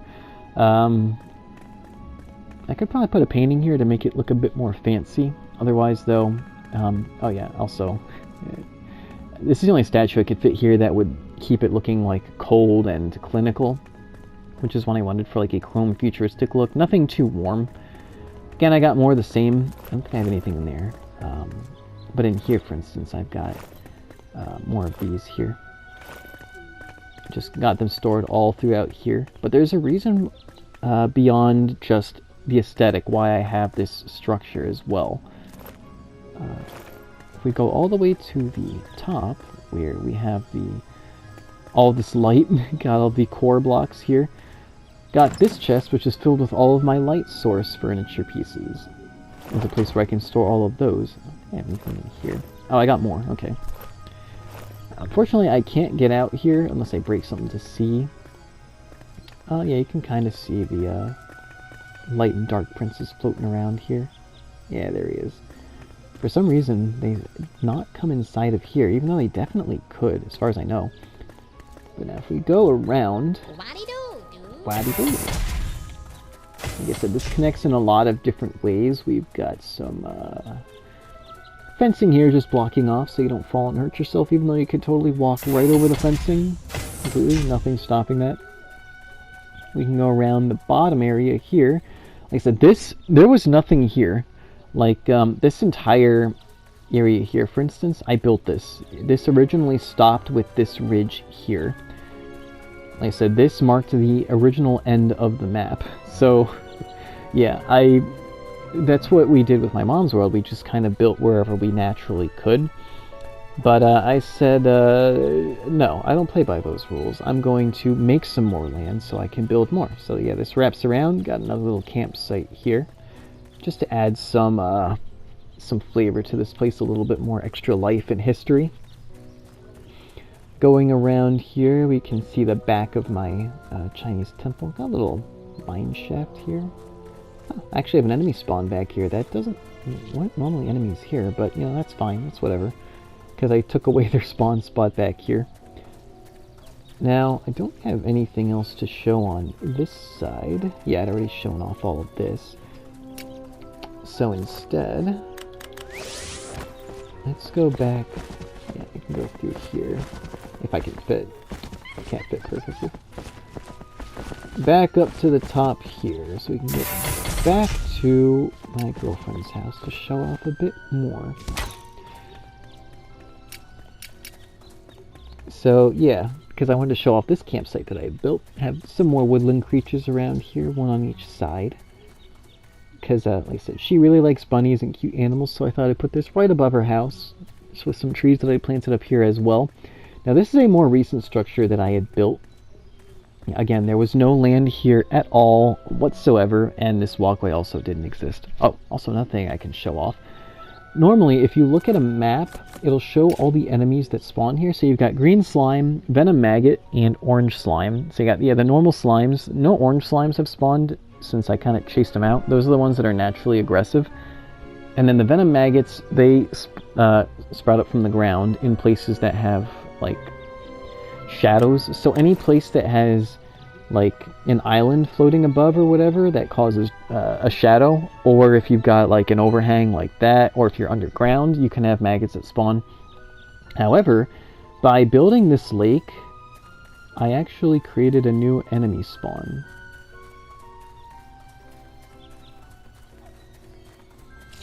Yep. See? Sea maggots. Go figure. But it's a way that I can try to get greater water essence, which I'm trying to farm max of to fill up that chest. I didn't know that could happen, though, that just by changing the terrain, you could actually change certain enemies that spawn, which I think is really interesting. Now, I built, this was like the last big structure that I'd actually built in my world, which is like a, if you remember, like, from Kingdom Hearts 2, Yen Sid's tower, or just any, like, kind of wizard witch tower that's really tall and winding. That's the aesthetic I was going for here, as well as like going with like the swamp witch trope. So we got a little swamp area here with these supposed to be lily pads. Got some little poison spores floating around like little magic wisps, as well as these, what is this, little bitter root battlefield trophies. These like little magic orbs. Got also this little, instead of a campfire here, I've got this trophy as well for this little campsite. But yeah, if you look from the side here, I got a lot of green shining out of the windows. Just trying to go with the whole like evil magic witch whimsical wizard aesthetic going on. A lot of different things here that I have. If we go inside, we got a little sitting area, a lot of potions, little macabre elements going on with the skulls. I don't know what I actually have stored in here, just books and stuff like that. But then this, yeah, goes up a winding staircase that's all green to fit with the, like, I think I was going for, like, an evil Maleficent aesthetic with, like, the green fire, that kind of, like, that kind of sorceress type look. But when we actually get to the top, it changes slightly. Here we've got purple and green, fitting, like, the potion, magic, evil, whimsical vibe. I moved Zareth over here, who used to be inside of my house next to my, that mage mannequin. The reason I built this was entirely because I got this cauldron furniture set and I wanted a place to put that, so I built this entire tower. But I found other reasons to have it. This is where I moved the altar from, you know, my rooftop up here, which, by the way, great place to get a view for this, by the way. Like, looks absolutely beautiful. You can look at everything that I built, things that I have not yet shown, and just get a bird's eye view of things that you couldn't see all at once from down at the ground. As well, this is also kind of mixing, like, book is, like, this is also, like I said, supposed to be kind of like Yen Sid's tower. I guess it was also from Fantasia, but again with the lab stuff, got beakers, test tubes, things like that. And now, if I can do this correctly, if we can get up top, I can show you something as well. I don't usually mess this up, but shoot. Well, at least I didn't mess up the jump, but getting up here is difficult. There we go. So yeah, you can't see them from the ground, but I do have these dark princes floating around here. I mean, you can see them, but they don't have this like glowing effect. I just have it here for anyone who bothers to get up top here. But if we go up to the very tip top, we can really see the rest of this. So yeah, there's my desert pyramid area that I haven't shown yet. Again, my world used to cut off right there, and then I built this entire place out just so I could build that. Same thing with that, you can see definitely where I built stuff out from. But yeah, with this you can see pretty much everything. Looks really great at night. I'm not sure where the sun is. In fact, actually, just so I can... I'm going to skip ahead to when it's nighttime, I think, so I can show off a bit more of this. Also because I think by now I've hit like an hour and a half, something like that. This next split should be the last recording I have to do. I shouldn't have an hour's worth more of stuff to show. So, alright, I'd say that's sufficiently dark enough so you can really appreciate the lighting here. Again, not everything is lit up here, but that way, you know, the parts that are lit up actually stand out. So you can see all the different campsites that I have there, as well as, let me get this out of the way. Yeah, you can see the different lights here. You got the red light banner, the green of the banner, and the purple banner. Just all the varying different lights. Obviously, like I said, some dark spots, but that's so you can appreciate the light. As you notice also, you see a lot of the trees are also lit up, and that's because I use them as a means to hide. Maybe not hide exactly, but I got lanterns on a lot of the trees, just so that there's not complete dark patches exactly. So you can... it feels a bit warmer and not so... I wouldn't say this game is spooky, but you know what I mean. But now, let me just make sure that I've shown everything so far that I want to before moving on. Because I know, throughout this video, you've probably gotten glimpses of this area over here. Especially when I was inside of my balcony. Yeah, I guess that entire dining room is a balcony. But, yeah, we'll be showing that off next. I just want to make sure that I did show everything else. So, yeah, I did show that. Got all that. Did that over there. Showed under there. Got the bridge across. Actually, I don't remember if yeah, I think I did walk across the bridge. Yeah, I think I've shown everything so far, so why don't we go and hit up my pyramid. Ow. Also, yeah, I got another campsite over here. Yeah, so I got them all over the place. I did show off that campsite, but yeah, this was the original cutoff for my island, and I said, no you. So I built this entire area here just so I could build a pyramid, and you'll see why I built that pyramid, actually. Also, I think when I come back here outside it'll be daytime, but I can show off some things that look cool at night. Again, I got a lot of, this is orange concrete to look like stone. You got some ruins over there, some just normal stone here, another little bit of a buried pyramid here.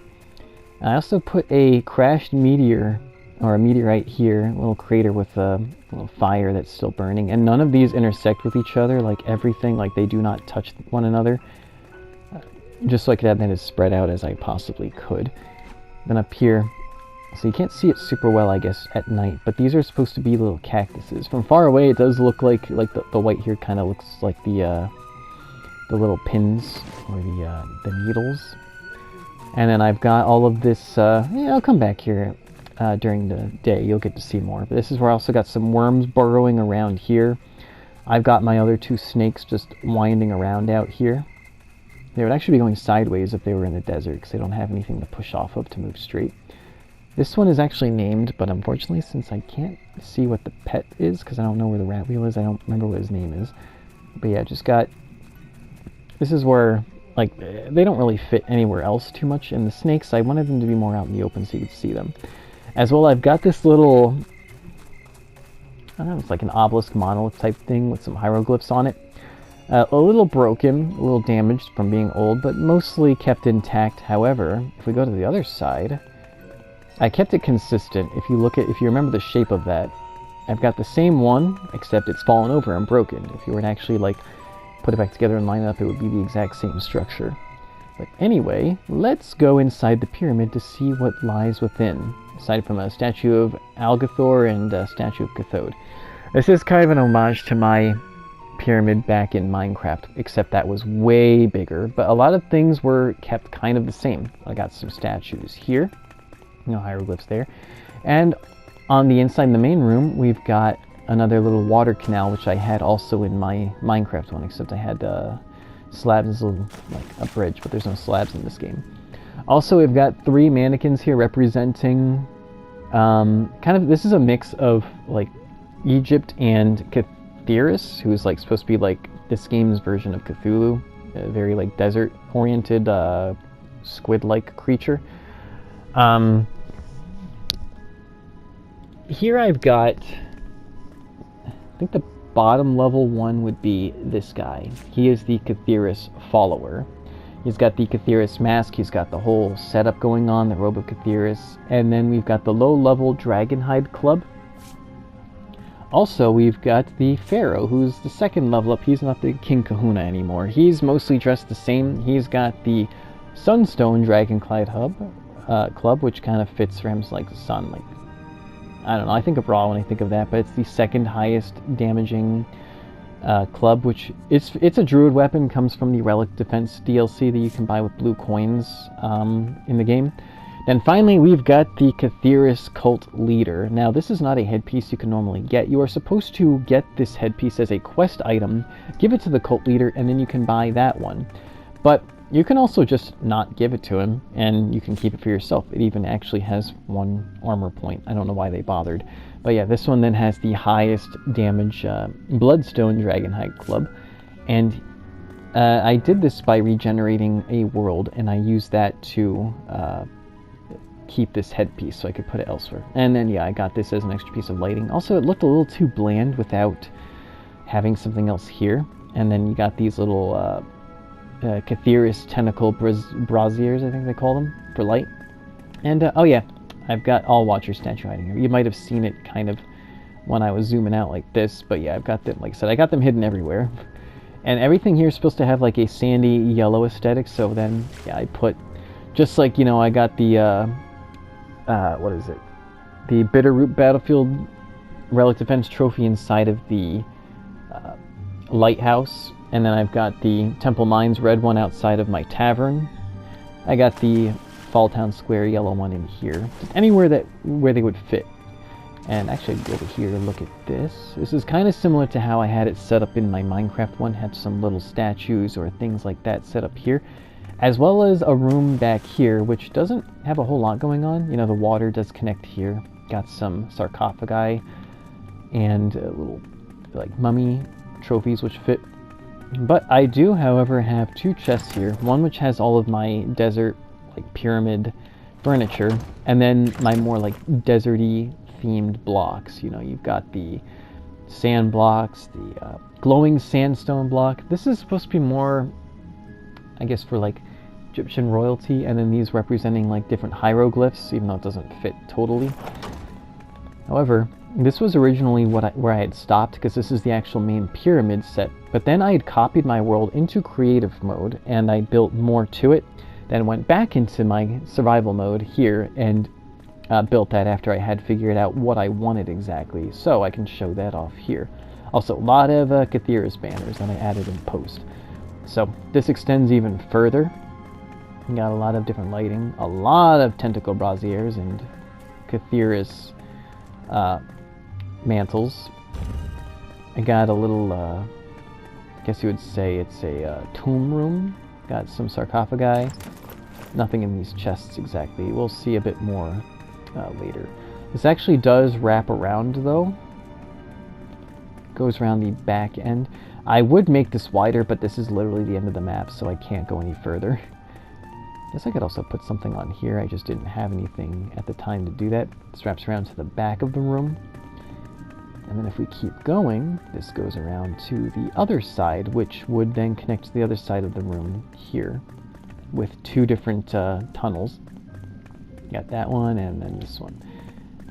And then again, just like the other side, we've got this tomb room, except this one actually does have some stuff in it. This is where I'm apparently planning to just keep all of the Cthulhu's curses that characters can use, just because it's very thematically fitting. As well, then, I have two very special rooms in here, and you're going to see the entire purpose why I built this pyramid, and this desert even, in the first place. Also, yeah, I got a little guard here. He loves his new job. Yeah, he loves thinking about his friends. Anyway, I got this little room here, which is like my treasure room. This is why nothing spawns in the desert above, because of these that I have hidden. And it's also why I kind of have that sand hill there, because these were kind of showing through the sand, like a little bit of blue glow. And I gave this a polished marble look, so it would like differentiate from the sandstone in the back, kind of like to make it pop out. But yeah, this is where I have all of my copper stuff, all of my iron stuff, all of my gold, and finally all of my titanium. So yeah, this room just to be like very extravagant. However, this is why I built the pyramid and why I built the desert. That sandstone trophy there. Originally, let me just show really quickly. I originally had the sandstone trophy just sitting up in this main room. This whole bottom area did not exist whatsoever. And I had it sitting on this, which had more like pillars going up in a canopy. It looked like if you played Sonic Adventure 2 Battle, or just any Sonic Adventure 2 game, in the core of the Space Colony Ark, it was designed after the Master Emerald Shrine, and it had a sort of like sandstone ancient aesthetic to it, with some modern technology mixed in. That's what this was, and I had the sandstone trophy, or the sand crystal trophy here, to look like the Master Emerald being housed there. Or I guess the Master Emerald wasn't originally there until later, where they put it there. But I thought that was a bit too just right there, so I wanted to have it a bit more hidden, and I wanted a lot more to this pyramid, because I, had a much bigger pyramid in Minecraft. So I made this room. You see, it's a lot of polished marble, at least for the, not all the walls, but like for the pillars and for this floorway. Not for this floor, just to give it like differentiation. And the way that this works, if I can show this off real quick, because there's what's called sunstone in the game, which is kind of like these blocks here, but they're glowing. Same thing with the moonstone, or whatever they're called. You see them throughout the game. They're glowing blue pattern and yellow pattern blocks, and if you break them, you get like potion or whatever. So you can't actually get them by breaking them. You can't craft them. And they don't give them away anymore in any kind of rewards. So I couldn't have that making the area glow. Instead, I found another way. For some reason, these sand braziers will shine light through these blocks. So I can actually have it glowing without having, like if I were to turn this off, for instance, I would lose some light. But as you see, like this statue doesn't give off light itself. So even without that, it actually does emit light the same way that if I had the sunstone. But yeah, I got more of these trophies here. I don't have these sand braziers lit, I just have them there for aesthetics because it was way too bright with them. Then yeah, here I've got all of my scrolls of healing. This is where I store also all of the teleportation scrolls, just basically the non-offensive scrolls. And then I've got more sarcophagi, tombs going around here. You have a big pillar. This chest has like all of the recipes for the sand stuff, and then you've got also the relics for the hard mode bosses. This is for the Arctic Dragon Countess, this is for the King of Light. I don't have the Electro Worm one because I don't do the Ancient Worm all too often. However, in this chest, this is where I have the recipes for the ultimate armor and weapon pieces that you get from the Cthulhu's event. So you got the Druid, you've got the Rogue, you've got the mage, the ranger, and the warrior. So this would be leg pieces. I think this is the arm pieces. Yeah, then the chest, the head, and then the weapons. And then down here is just the recipe for the Cape of Wings, because I had nowhere else to really put it. And, oh yeah, also, yeah, I've got more All-Watcher trophies hanging from the ceiling. Like I said, I like to hide them anywhere that I can, where it's kind of fitting. That's pretty much all I have for the inside. Hopefully now, I know I waited for it to be nighttime so I could show off the lighting, but now I'm hoping that it's actually daytime so we can see the desert in a... Yeah, there we go. So we can see a bit more of the desert. So yeah, you can see the cacti a little bit better. This is where I actually have those 2 enemy despawners hidden in that treasure room. This is exactly where it is. That's why I built this, so you can't see it through the floor. Then here I've got a little cave. I've got stalactite, stalagmite kind of, got columns of the 2 meeting. Campfire, a little water area, just a place where someone was camping out, taking refuge. And then you can see a little bit more of the ridge here, how I have it decorated so it looks a bit more populated, like as if that's not a cutoff on the very other side. And then, yeah, you can see the snakes a bit better, things a little easier. As well, I have over here built an oasis. And I say built because you can't actually have any tropical trees or sand tropical trees, whatever, growing here, so I had to build my own. I did the best that I could to make a palm tree. And yeah, this basically meant to be a little relaxation kind of resortish looking area. I do have an enemy spawn blocker underneath here because things were definitely spawning down there. But yeah, I built this entire thing just for that crystal trophy, and that's it. It's one of the structures that I'm really proud of. However, this one is probably... It might be a lot of people's favorite. I know my girlfriend really liked this that I built. Although before I show that off, yeah, back to the wedding area. Which I might have shown off if I showed the Squire's Knoll video in the beginning. There is a mine that is like a tutorial mine, which is like literally like 20 or 30 blocks deep, and it has a chest with 4 stone blocks just to show you like an example of a cave or a mine area. Also, yeah, got a little campsite there, got another golem sentry, got another campsite. Oh, actually, I completely forgot about this. My bad. I had showed the top of this and how, you know, my house looks like a dragon. Right there. But I never actually showed the bottom, because underneath there's also just like there's a kind of like a tutorial practice example mine shaft. There's also a practice dungeon down here, which I think I changed all the blocks here. These might have been originally wood, I don't remember. But yeah, there is a dungeon down here as well. It just has a chest that's guarded by a single skeleton, but you'll see I changed things a little bit. You can already kind of tell with my cages here. And I got a few statues, as well as this was taken from this was inspired by my mom's dungeon. She turned it into her own like little jail area, but I took it up a notch. You will see exactly what I mean. So let's take this skeleton guard here. Alright, now you can just stay in there. Think about what you did.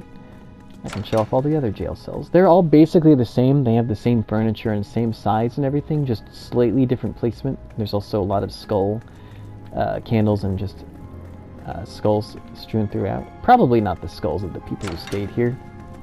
I don't know. Could be. I don't know who was in there. I don't know what happened to the rest of them either. But yeah, just a place for any miscreants who disobeyed and misbehaved. And oh, I didn't know it actually worked. This actually makes sense to have a crapper that doesn't have a plumbing system, because it's not exactly meant to be luxurious or anything. I mean, I got a little bit of stuff for them here, so they're not totally bored out of their mind, but yeah, there's not a whole lot to do. Definitely no PlayStation 4s down here. As well as just a giant, I guess this is supposed to be like a more, like the warden's area, but also got some jail cells here too. As well as, yeah, more dark princes hidden down there. I got 2 of them down, they connect to each other. As well as, yeah, like I said, there's a... Well, actually, I'll show that in a bit. Got a bunch of cages strewn around here, as well as some... These are like premium jail cells, or at least they're supposed to be. Slightly bigger rooms, I think, that you can connect with other people and talk with each other. Maybe play a game of cards if the warden is generous enough to bestow you with a deck or two.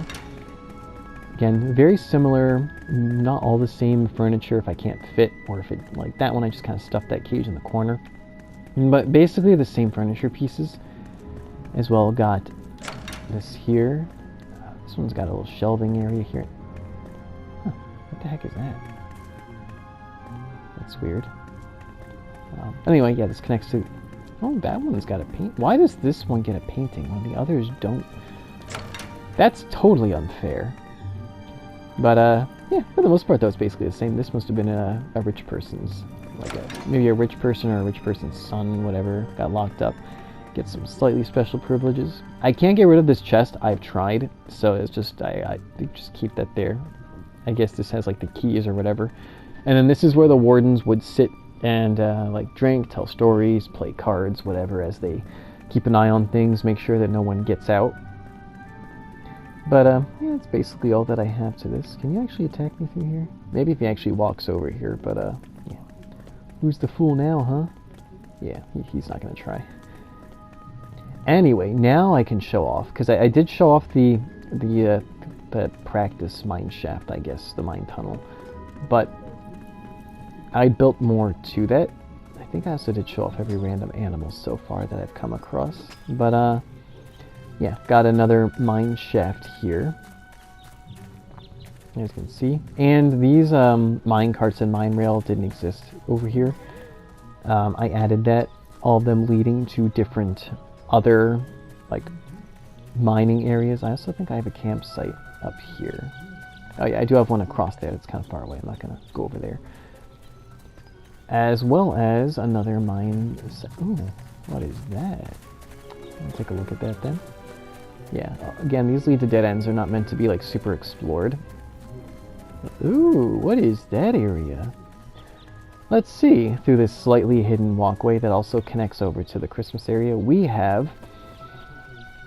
I think this is my favorite thing that I've built. This is my Pirate Bay area. Kind of Pirates of the Caribbean inspired.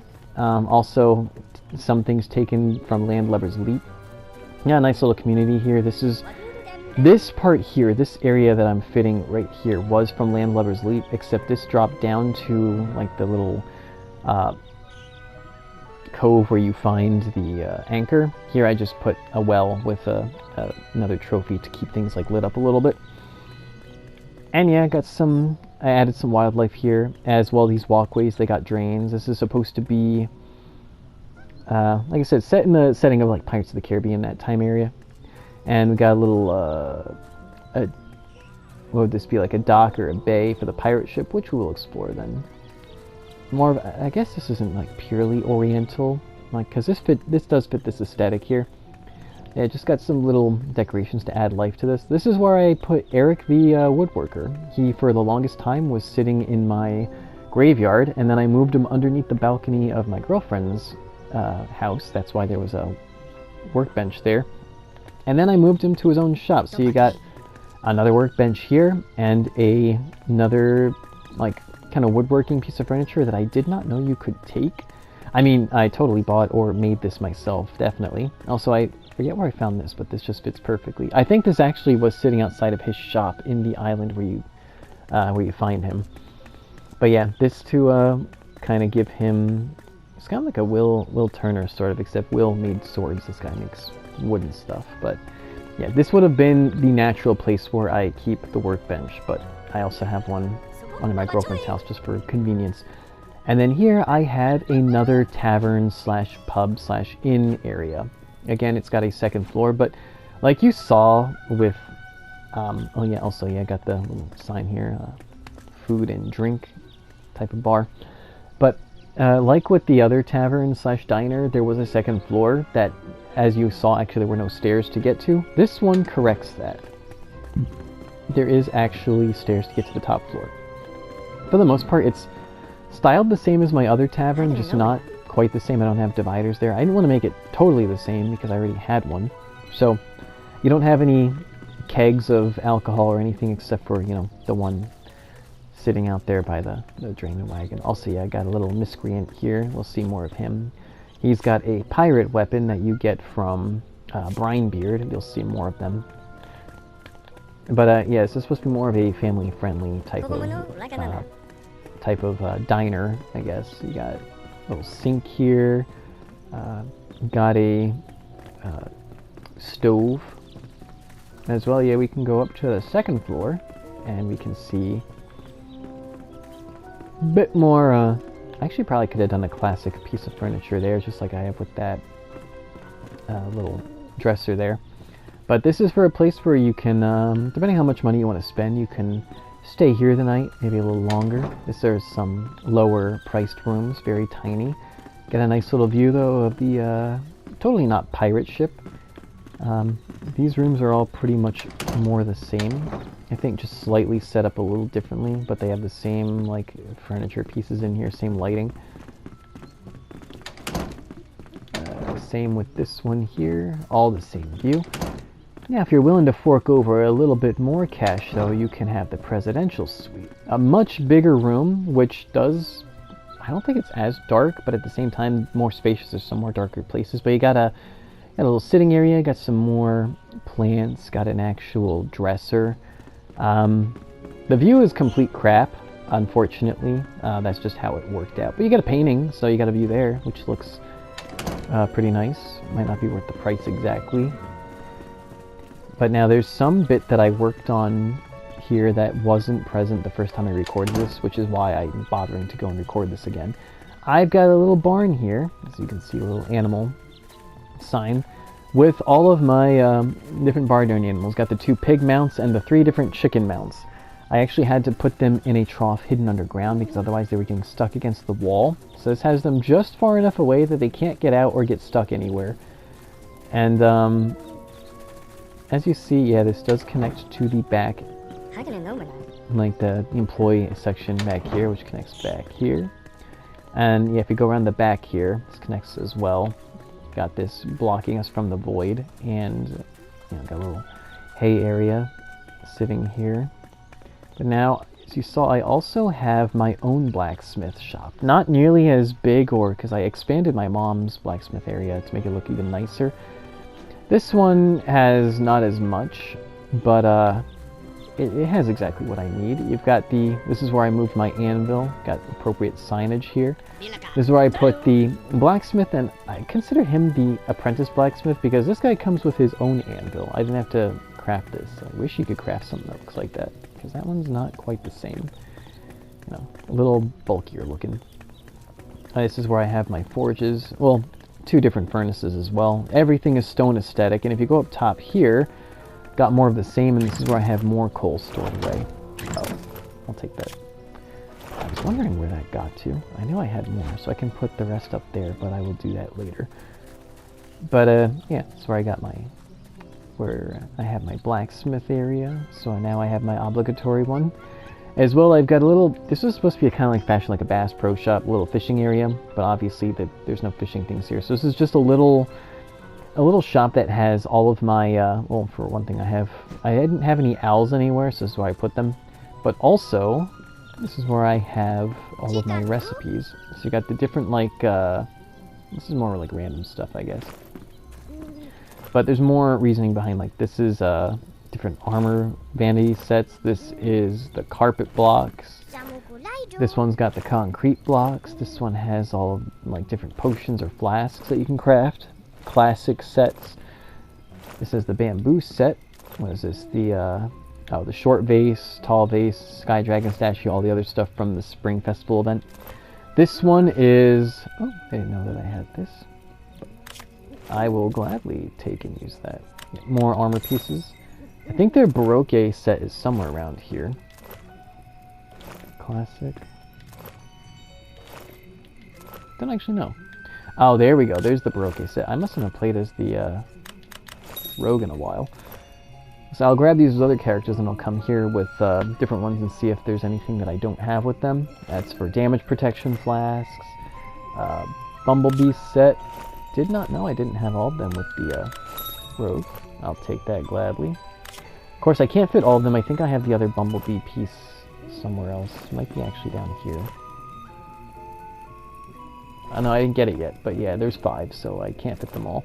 And then finally got the crystal blocks here, at least the ones I could fit, and the whole Fluffy set would fit in there. You know, I got these guys tending to it. I also just wanted a place where I could have a little bridge that acted as a dock, kind of submerged in the water, because I didn't have that anywhere else. And finally, I mentioned Fuzzy Scrimps McCuddlefluffs. This is where I moved his caravan over to. Did I get your name right? Yep, Fuzzy Scrimps McCuddlefluffs. Guys, little, kind of like you would see like in Aladdin, like in Agrabah, places like that. They have little carpets that have their shop, and I give him a little monkey friend to keep him company. No, petting I bite. Where's the one line I like? He says something funny. He does say different stuff. If one more customer tries to pet me with or pay me with a bowl of ice cream, a bowl of cream, oh, I will hiss in his face. No, he's got one more line that I really like. I might be here a while. I'm not petting you, I'm just trying to get you. Oh yeah, here we go. No snickering. Our names, while funny to you, are taken very seriously from where I'm from. What do you say, Fluffy? So, yeah. I originally had nothing in here because I kept forgetting that I had this little caravan, but this is where eventually I moved my wooden and hay blocks to, and then where I put my explosives, because he looks like the type of guy that would carry explosives. And there's a little campsite here as well. Can't really see. I got some trophies sitting on the side here that weren't here before, but yeah, I can go and show my pirate ship. I actually, I'll get to more on this later, but while I was building this, I was listening to people reacting to Epic the Musical. If you don't know what that is, there is a story called Homer's The Odyssey, which goes over the end of the Trojan War, which might be historical or it might just be completely fictional, but it goes over Odysseus's 10-year travel and war over there, where like no one died, whatever. Like he brought his 600 Greek soldiers to fight with him. Nobody died in that war, and the entire story is basically the harrowing trip on the way back, which is where the real challenge is. And there was a college student by the name of George Rivera Harris, I think was his full name, or Jorge, a 19-year-old. For his college thesis, he just decided to make a musical based on that story, which is 40 songs that he composed, wrote the lyrics to, and sang the part of Odysseus himself. Yeah, Odysseus, off of the word Odyssey, which means like voyage. But he then got a bunch of like different talents, either from YouTube or wherever, to sing the other parts. And he structured the songs off of like musical progression seen in like anime and video games, things like that. And a lot of later songs will carry tunes or lines or themes from previous songs in the story. And the way he wrote the story and the songs, and just the amazing voices of everyone else, creates a compelling story that it will not only kind of show, it'll put hair on your chest because it shows things that men have to go through in terms of like tough moral choices, but it will also make you cry. It is so good, like, that it got a huge following that led to different animators making animatics to go with each song, some really talented ones, which I have a full playlist for on my channel. You can find it all. It's like 39 actually playlists, because the first 2 songs are put together by Gigi, very talented artist. But it's basically like watching a movie, because the whole thing is 2.5 hours long, but it's phenomenal. Like, if you haven't seen it or heard of it, check it out. I highly recommend it. It will change your life. Anyway, I will get into why I went over that later. For now, though, let's go on to this pirate ship, which I guess kind of reminds me a bit of Odysseus's ship, but I was, like I said, I was putting all this together while listening to certain reactions. But this has all of the different pirate things. Like, I showed you that reinforced club there, which is one of the pirate weapons you get for the druid. Here is the rogue's pirate weapon from Captain Brinebeard, and this whole setup just looks like what a pirate would wear. A little different than what I've got. My headpiece is different, but actually I could probably, that's actually not bad. I might wear that myself too, just to show off my character's hair, which you hardly ever get to see. Then also, yeah, you got, I don't think I pointed that out. This is where the other monkey is, the monkey pirate. I didn't think he would fit in the monkey forest, so yeah, I have them over here. Got a pirate parrot sitting over here. Got another monkey pirate and a pirate parrot, as well as Captain Brian Beard himself, or one of the captains. I'm not sure which one of these two are the captain, but you got Brian Beard's big black beard, you got his cursed saber, got that aesthetic going on. As well, if we look here, in order to create the illusion of sails, I've got these banners that'll float at the same time, so like pirate looking banners, as well as a pirate flag up there too. Got a little cage hiding or hanging up here for anyone who misbehaves. This, I believe, is actually from Landlubber's Leap, so it's actually a pirate area. Yeah, so he's the one person that actually fits here. As well as got another pirate parrot. And Udreus Ulfarin. He is from the Rogue's Rift DLC. Yeah, just like a pirate, he's not very trusting, but he fits the aesthetic. Here's the other potential captain, because a lot of captains will have like this vest and this hat. This one's got a flintlock gun, I think. What is that? Brian Beard's collection signature flintlock. So yeah, all the pirate weapons. Well, we're missing the mage one, but we will get to that. It's also why I mentioned Epic the Musical. And all these are just filled with cannonballs to make the place look filled. And then a lot of ships will have like this kind of grate, I guess, so you could see down below. And you'll see that then, unfortunately, it is not daytime. I actually might skip it. Do I want to skip ahead to daytime? I know I've made a lot of splits in here, but just to make sure, yeah, I think I might do that, actually. Oh, no, I don't have to. I have a bed. I can use it. Look at that. This is actually coming in handy instead of... I mean, I guess I could skip ahead in the video, so you wouldn't have to see me do this, but this won't take long. I want the sun more in the sky. There we go. That's better. Now I can show what I was going to. Yeah, that's pretty much perfect.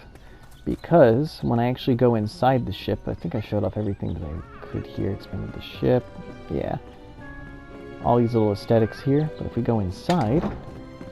Again, this might have been copied from the pirate ship that was in... Broadside Bay, I think it's called, except I did change the size of the ship, so I couldn't really copy it verbatim. It was more inspired.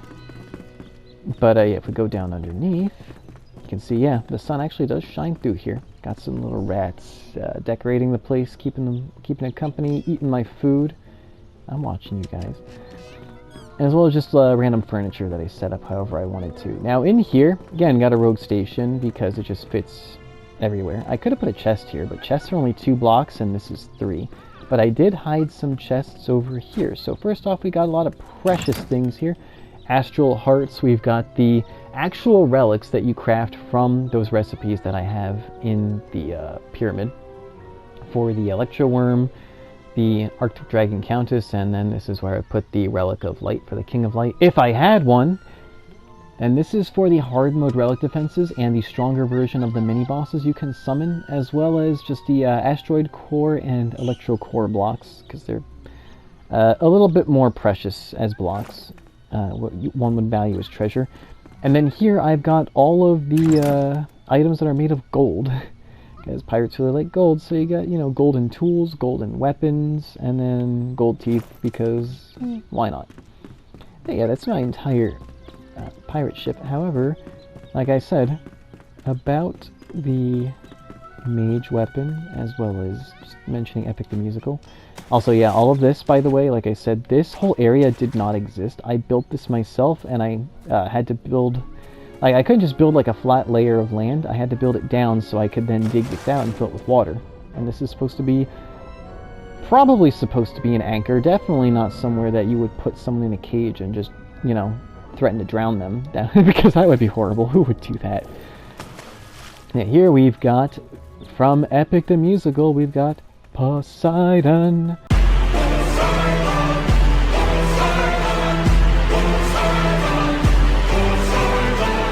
Poseidon. I'm not going to spoil that or ruin this video with horrible singing. But, yeah, this aesthetic is to match Poseidon. We've got trident. We've got, like, a crown. Actually, I think the rest of this is the ultimate, like, one of the ultimate mage armors you can get from Portal Knight Sanctuary, except for this, which is from the Rift, but all of this matching the aesthetic for Poseidon, as well as a tidal wave that he is creating to destroy this pirate ship, or Odysseus' ship, possibly. We don't know. And then also we've got, you might not have noticed, but I've had wanted posters all over the place for a certain pirate. And here we've got another wanted poster. What's up with that? Got a pirate trophy. And, what's in there? Can't actually fit in there. I don't know what's up with that. Oh, also got Princess Zelda here. Looks like she's got a beard. But yeah, that's my entire pirate area. Probably, I know it's my girlfriend's favorite. Might be mine as well. Not entirely sure. It probably is my favorite. Also, before I forget, I may as well quick do this, because why not? So we can also see up top here, I have some more owls. I forgot we're here. Just so I have all the different owls. There's like black, or there's a white owl, there's a brown owl, and then we got black and white or brown and white, something like that. I know I don't have enough, but it's close. I'll get a few more later to fill this in. However, there is one more place that I have yet to show you, and I'm not sure actually if I'll have enough time in the video. I'm pretty sure I should, actually. I think I have like 16 minutes. That should hopefully be enough time to show off the rest of this, I hope. Yeah, I did show that off. Now, if we return back to one of the first little places that I went to, you'll see that there's actually, well, first off, all this pirate iconography here and there is not just here by accident. There's a reason for it. There's a reason that all of this is sitting here. Not originally this was here to start with, but I did do something. We'll see. What's this? Oh, this is quaint. Got a nice little hideaway area here. Possibly a little place for pirates to hide, draw maps, maybe convene, drink, play cards, whatever. But, what's this here? Oh, it keeps going. What in the world? Oh yeah, we got this as well. This connects over to just this yard area here. But if we keep on going down, whoops, let me in, so I can keep on going and see just where this rabbit or pirate hole potentially leads to. Got a lot of skulls, a lot of random furniture which shouldn't be here. It's very weird. Very curious indeed. What is... What? Oh, I see. As if I didn't know, but... So that's what this connects to, but where exactly does this... Oh!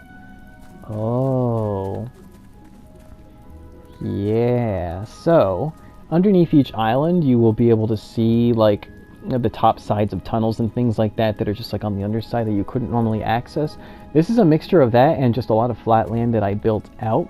But then I enclosed it, see I built walls here, to close it away from the void, and turned it into my own sort of Pirates of the Caribbean shipwreck cove. So I got a lot of things here that, things that I can show off if I remember all the things that I have hidden. So I got a lot of different, like, pirate rooms hidden here. Of varying sizes. This is one of the more fancy ones hidden. And a lot of either just natural, like, things going with the natural aesthetics is if they just set this up on the fly, or with a bit of wooden integration. A lot of skulls strewn throughout.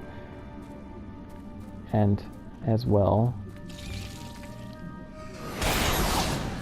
I can't stop them from spawning. No matter how much furniture I put here, it doesn't stop them. But yeah, got a little, like a... I don't want to say dining with pirates, but yeah, a place to eat, drink, got a lot of kegs of definitely alcohol. There's no way they drink anything but rum. Where's all the rum gone? As well, just a bunch of little random things here. Got a lot of arrows, you know, you never know if in case the law comes in here trying to round them up. Always got arrows and bows at the ready. More kegs, things like that. Also, like I said, there's a lot of different pirate rooms that are hidden throughout here. Got some there. Got another table. Got a few ways to go down there as well. We've got another kind of area here for just preparing, eating, whatever. Got one of the larger pirate rooms hidden up here. Not too much to show. They're all basically the same for the most part. Could go through this way, but we'll come back to this. Could also go through this way, but we'll come back to this. Or we could go this way, but we'll come back to this.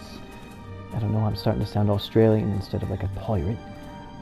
Also, yeah, all of these are filled with cannonballs. I didn't want to overload this place with a lot of like stacks of items in case I hit like the memory limit and it starts deleting things from chests, which I've seen happen before to me. I'm also a real big fan of that. Yeah, I built that one myself. Just when the sun is setting, it'll shine a light through here, which looks very cool. We can see it from the outside as well.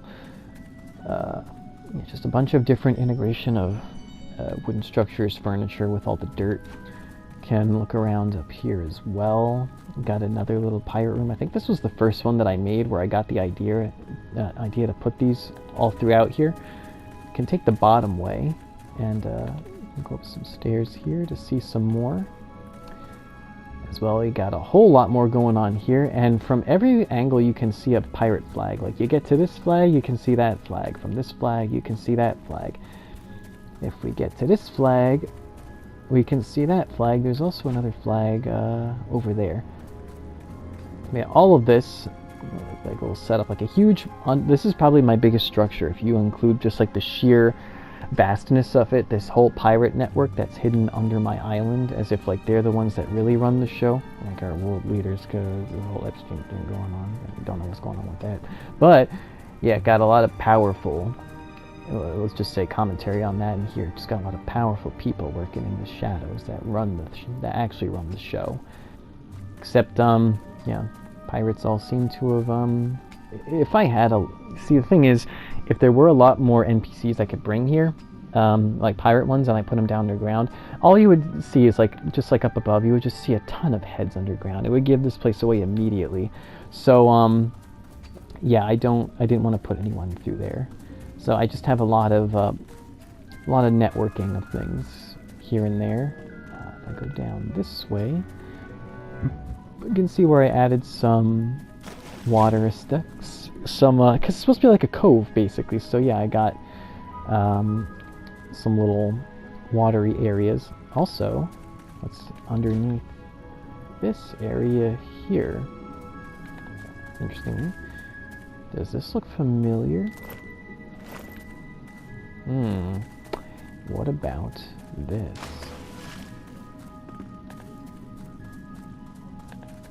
We'll go over this side. Oh my gosh, this is the jail cell from before! It's almost like it's a commentary on how powerful people either never go in jail, get into jail, or they don't stay in there very long because they've got connections with powerful and, well, very, criminal people. So yeah, the pirates run the show here. They one of their own gets caught and sent to prison. They make sure they get into that cell, and they got an easy way out. In fact, the other cells are just like 2 blocks. Like you just got to dig through some dirt and then dig through the wall. You can let them right out. So yeah, right underneath law enforcement's noses. They have no idea. As well, actually, I don't want to get too far ahead of myself here. I'm going to show off everything that I can. Oh yeah, I almost forgot about this entirely. This little convening area here. And like I said, there were some structures that I built completely out of wood, so it wasn't just all built around like the dirt, like a cave. I wanted it to be a little bit civilized. So we've got this little patio-like area here. We got a lot of shelves, things like that, places for people to gather, plan, talk, eat, play games, whatever. Got a little place under here to do some reading, or more likely just to hide out and drink. You know, Jack Sparrow would love this place. And then, yeah, I had to fill this all up with water myself. These are 2 benches. It's supposed to be a little personal boat. Definitely doesn't have a fissure going through it or anything. Yeah, no, nothing like that. And there's also, well, I'll come around to that later. this then connects to more of these worms. Yeah, so there is some void that I have blocked off as best as I can. We'll come back to that though in a sec. Let me get rid of that. I don't want any of your stuff on me. Actually, I could use this for some light, even though it's pretty well lit down here. As best as I can do. Got a little place to sit and watch things. As well, oh yeah, I almost forgot. Go down this way as well. Got some more structure. Got this, which leads inside. We'll get to that in a bit. We see some water that like wraps around. There's like a little bridge over there. We'll also come to that as well. So let's then go around to this side. Actually, I'll go this way because I'm a big fan of this structure here. And oh yeah, that's right. There's also a little room here. A lot of worms. The last time I recorded this, there were actually none interrupting me, so I'm not sure if that's better or worse. Yeah, I got another room somewhere. Ah, here it is. A little bedroom here. And as well, this little water area, I filled this up even with this. I had to fill up all of this with water, which took a while. I could have filled it in, but I wanted to keep this here, even though it literally leads nowhere, and I'm gonna drown. And yeah, I got, like I said, down here I have skulls hidden everywhere. Just very fitting with the aesthetic. This is supposed to be kind of like a, I guess you'd say like a pirate outpost or the greeting area, because the main entrance is actually supposed to be there, and you will see that in a second. I'm gonna come around though. I'm gonna go back this way, because now you can see exactly, yeah, I got all this wood here. This is kind of the hide light that's shining through the corners, because if you don't have 2 layers of dirt at a corner, light will shine through, but there's a reason why I couldn't fill it up with 2 layers. So if we go through here, across the bridge, we come into another little, well, first off, yeah, like, kind of like a little balcony, but another little pirate gathering area. Got a table where you can drink, do whatever. Got a little bar here, which sees a lot of business, especially with individuals like Jack if he comes through here. And this also goes up to a giant personal room. I would say this is probably the captain's room, nice and well hidden. And another gathering planning room, whatever, which then comes out to the same area here. And we can keep going across to, these are the 2 areas of the void that I didn't bother to cover up. Because there's like 2 other areas that I did cover, and I'll explain those then, but just got a lot of walls blocking this, so if anyone does fall into the void, it's their own fault. There's also a worm nearby. I hear it. Oh, there you are. Yeah, that's scary you. Yeah, if anyone falls into the void here, it's their own damn fault. Like, got all the safeguard measures that I can. And then for this side, I just got more of like a, this is like a more of a peaceful, like, sitting area. So another place to play card games, whatever. And this is an overhang, so no one can access here from the top. If they drop down, they're just gonna fall to their death. They might see some light, but they won't know what the heck is going on unless they find their way in here. Which, yeah, this is one of the entrances, which I'll show you in a sec, but this is supposed to be, it's got a few things going on. We got a balcony. We've got another balcony, just keeping guard of the main entrance area for anyone who would be coming in to make sure that they are vetted as a pirate, or at least aligned with the pirates. We got a lot of iconography, and on this side we've got another balcony leading to, oh, that's interesting, wonder what that could be. As well as this bridge, which down here, this was all void, this was not connected either on either side. I had to kind of, like, most of this land was here, but in the corner, for instance, there was void. So in order for me to be able to fill this with water, I had to kind of, yeah, build dirt, and I had to make it kind of look natural, not just like a plain square. I wanted it to actually make some kind of sense. But yeah, if we just go all the way across, for one thing, we can see a little bit over there. Don't think we can see the pirate flag, unfortunately. But if we were to, well, I'll come through here, we'll see them. But yeah, got a man-made mine shaft that I built here. The little hiding area. Someone was over here. I don't know if they were a pirate or not. But yeah, we keep going. Got a lot of different mine carts. This that comes around. Actually, I'll come back to that in a sec. But yeah, that leads to the void, but it doesn't matter. We've got here, though, more mine carts. Like I said, yeah, this was not here. I had to build this myself. just enough lighting so you can see. And what this does is it goes up this way, comes around,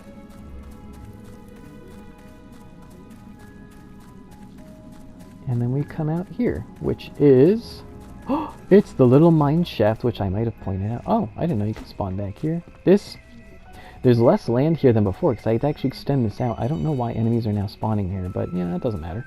Yep, hidden right behind my Chinese/Oriental temple is the mine shaft that leads to the main entrance of my pirate alcove, which is actually the last entrance that I built, but the way that it's set up, this is, I think, the best way to first enter the area. You could say that the other ones were like makeshift ones or ones that were boarded up.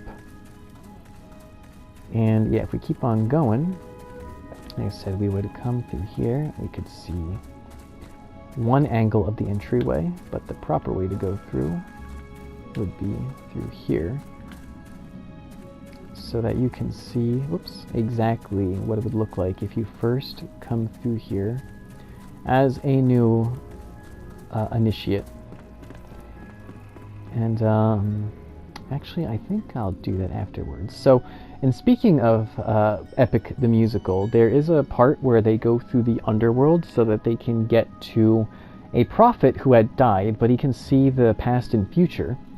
And this was sort of to represent that, but also sort of like from Hercules. There was that pool of water that had all the souls and stuff swimming on inside, like the green area. So I took inspiration from that to make this.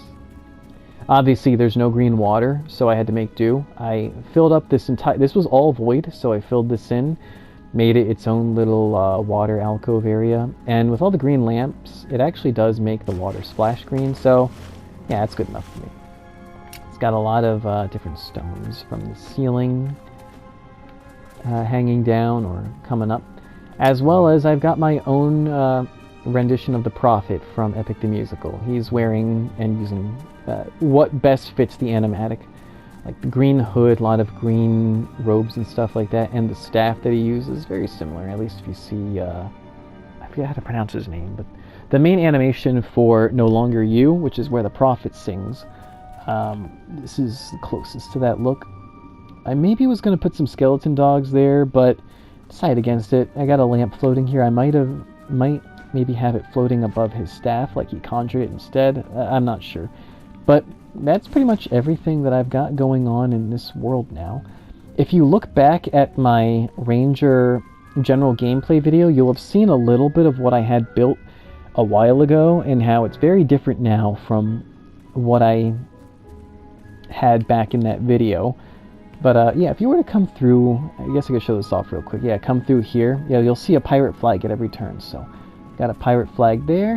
You can see the pirate flag over there. So then if we travel to that flag, sort of like to show you the way to the other side, then you can see that pirate flag. So then we would travel over to that one. I knew it. The rogue's ability is really useful. When you see his eyes light up, that means that you're within 10 feet of an enemy that's by itself. But yeah, you can see those pirate flags, and if we keep on going, we would see that flag, and then that flag, and then that would take us to one of the entryways. But I want to exit here through the dungeon, just to see also if my skeleton buddy is still locked up, or if he like resets. I'm not entirely sure. Let's see, but that'll be how I end off this video. Yep, poor guy's still locked up. I think I know what I'll do.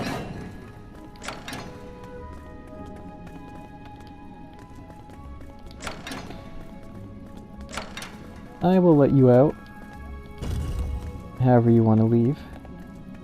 And with that, I think that that is everything that I have to show of my world. But yeah, this is what I've been up to. This is why I've been mostly gone for a while and not uploading too many videos. I know I got a lot of Minecraft Dungeons videos that I have to edit, which I'll be frank, I'm very burnt out on that game. I don't know if anyone really still plays that game anymore, but I do have a lot of videos that I could edit, runs that I've already done, which are preserved. I just have to be bothered to actually put those together. As well as I do have some that are already edited, I just didn't upload them. and other clips as well from other games. But yeah, I haven't uploaded very much or very frequently because a lot of my free time, if I'm not too tired and like sleeping or whatever, it's been spent working on stuff like this. But yeah, to have a shorter version of this video, because I know this is going to be really long, I'm just gonna go through here in creative mode, flying around and just showing everything without any explanation, just so people can see all of this stuff. But I thought it would do to give like a little bit of a backstory, lore, or pointing certain things out about the reasoning behind certain aesthetics. But aside from that, I don't really have anything else. Oh, actually, yeah, I did think I mentioned about the golem sentries, but yeah, I have them all stationed at different places, like keeping guard. They're watching all the perimeters. I used to have one on here before I moved him for this, but yeah, I got another one sitting there. Got two sitting there. I think I still have one sitting up front here. Yeah, keeping guard. Although it doesn't make too much sense now because that was back when this was my only structure. Now it's not, but I do like those hedges. The only one that I'm not using is the square hedges because they don't really have a lot going for them. Like the bear one makes sense, and the golem one as well. And then you've seen the portal frame hedge. Like I got one over there, one that was also being used for the pandas, which you can kind of see actually inside of my temple down there. Actually, you can even see the pandas. But yeah, that's all that I really have to show here. I don't know what my next video is going to be. Well, I mean, like, next type, like when I'm going to upload other types of videos. But, until then, I will see you in the next video.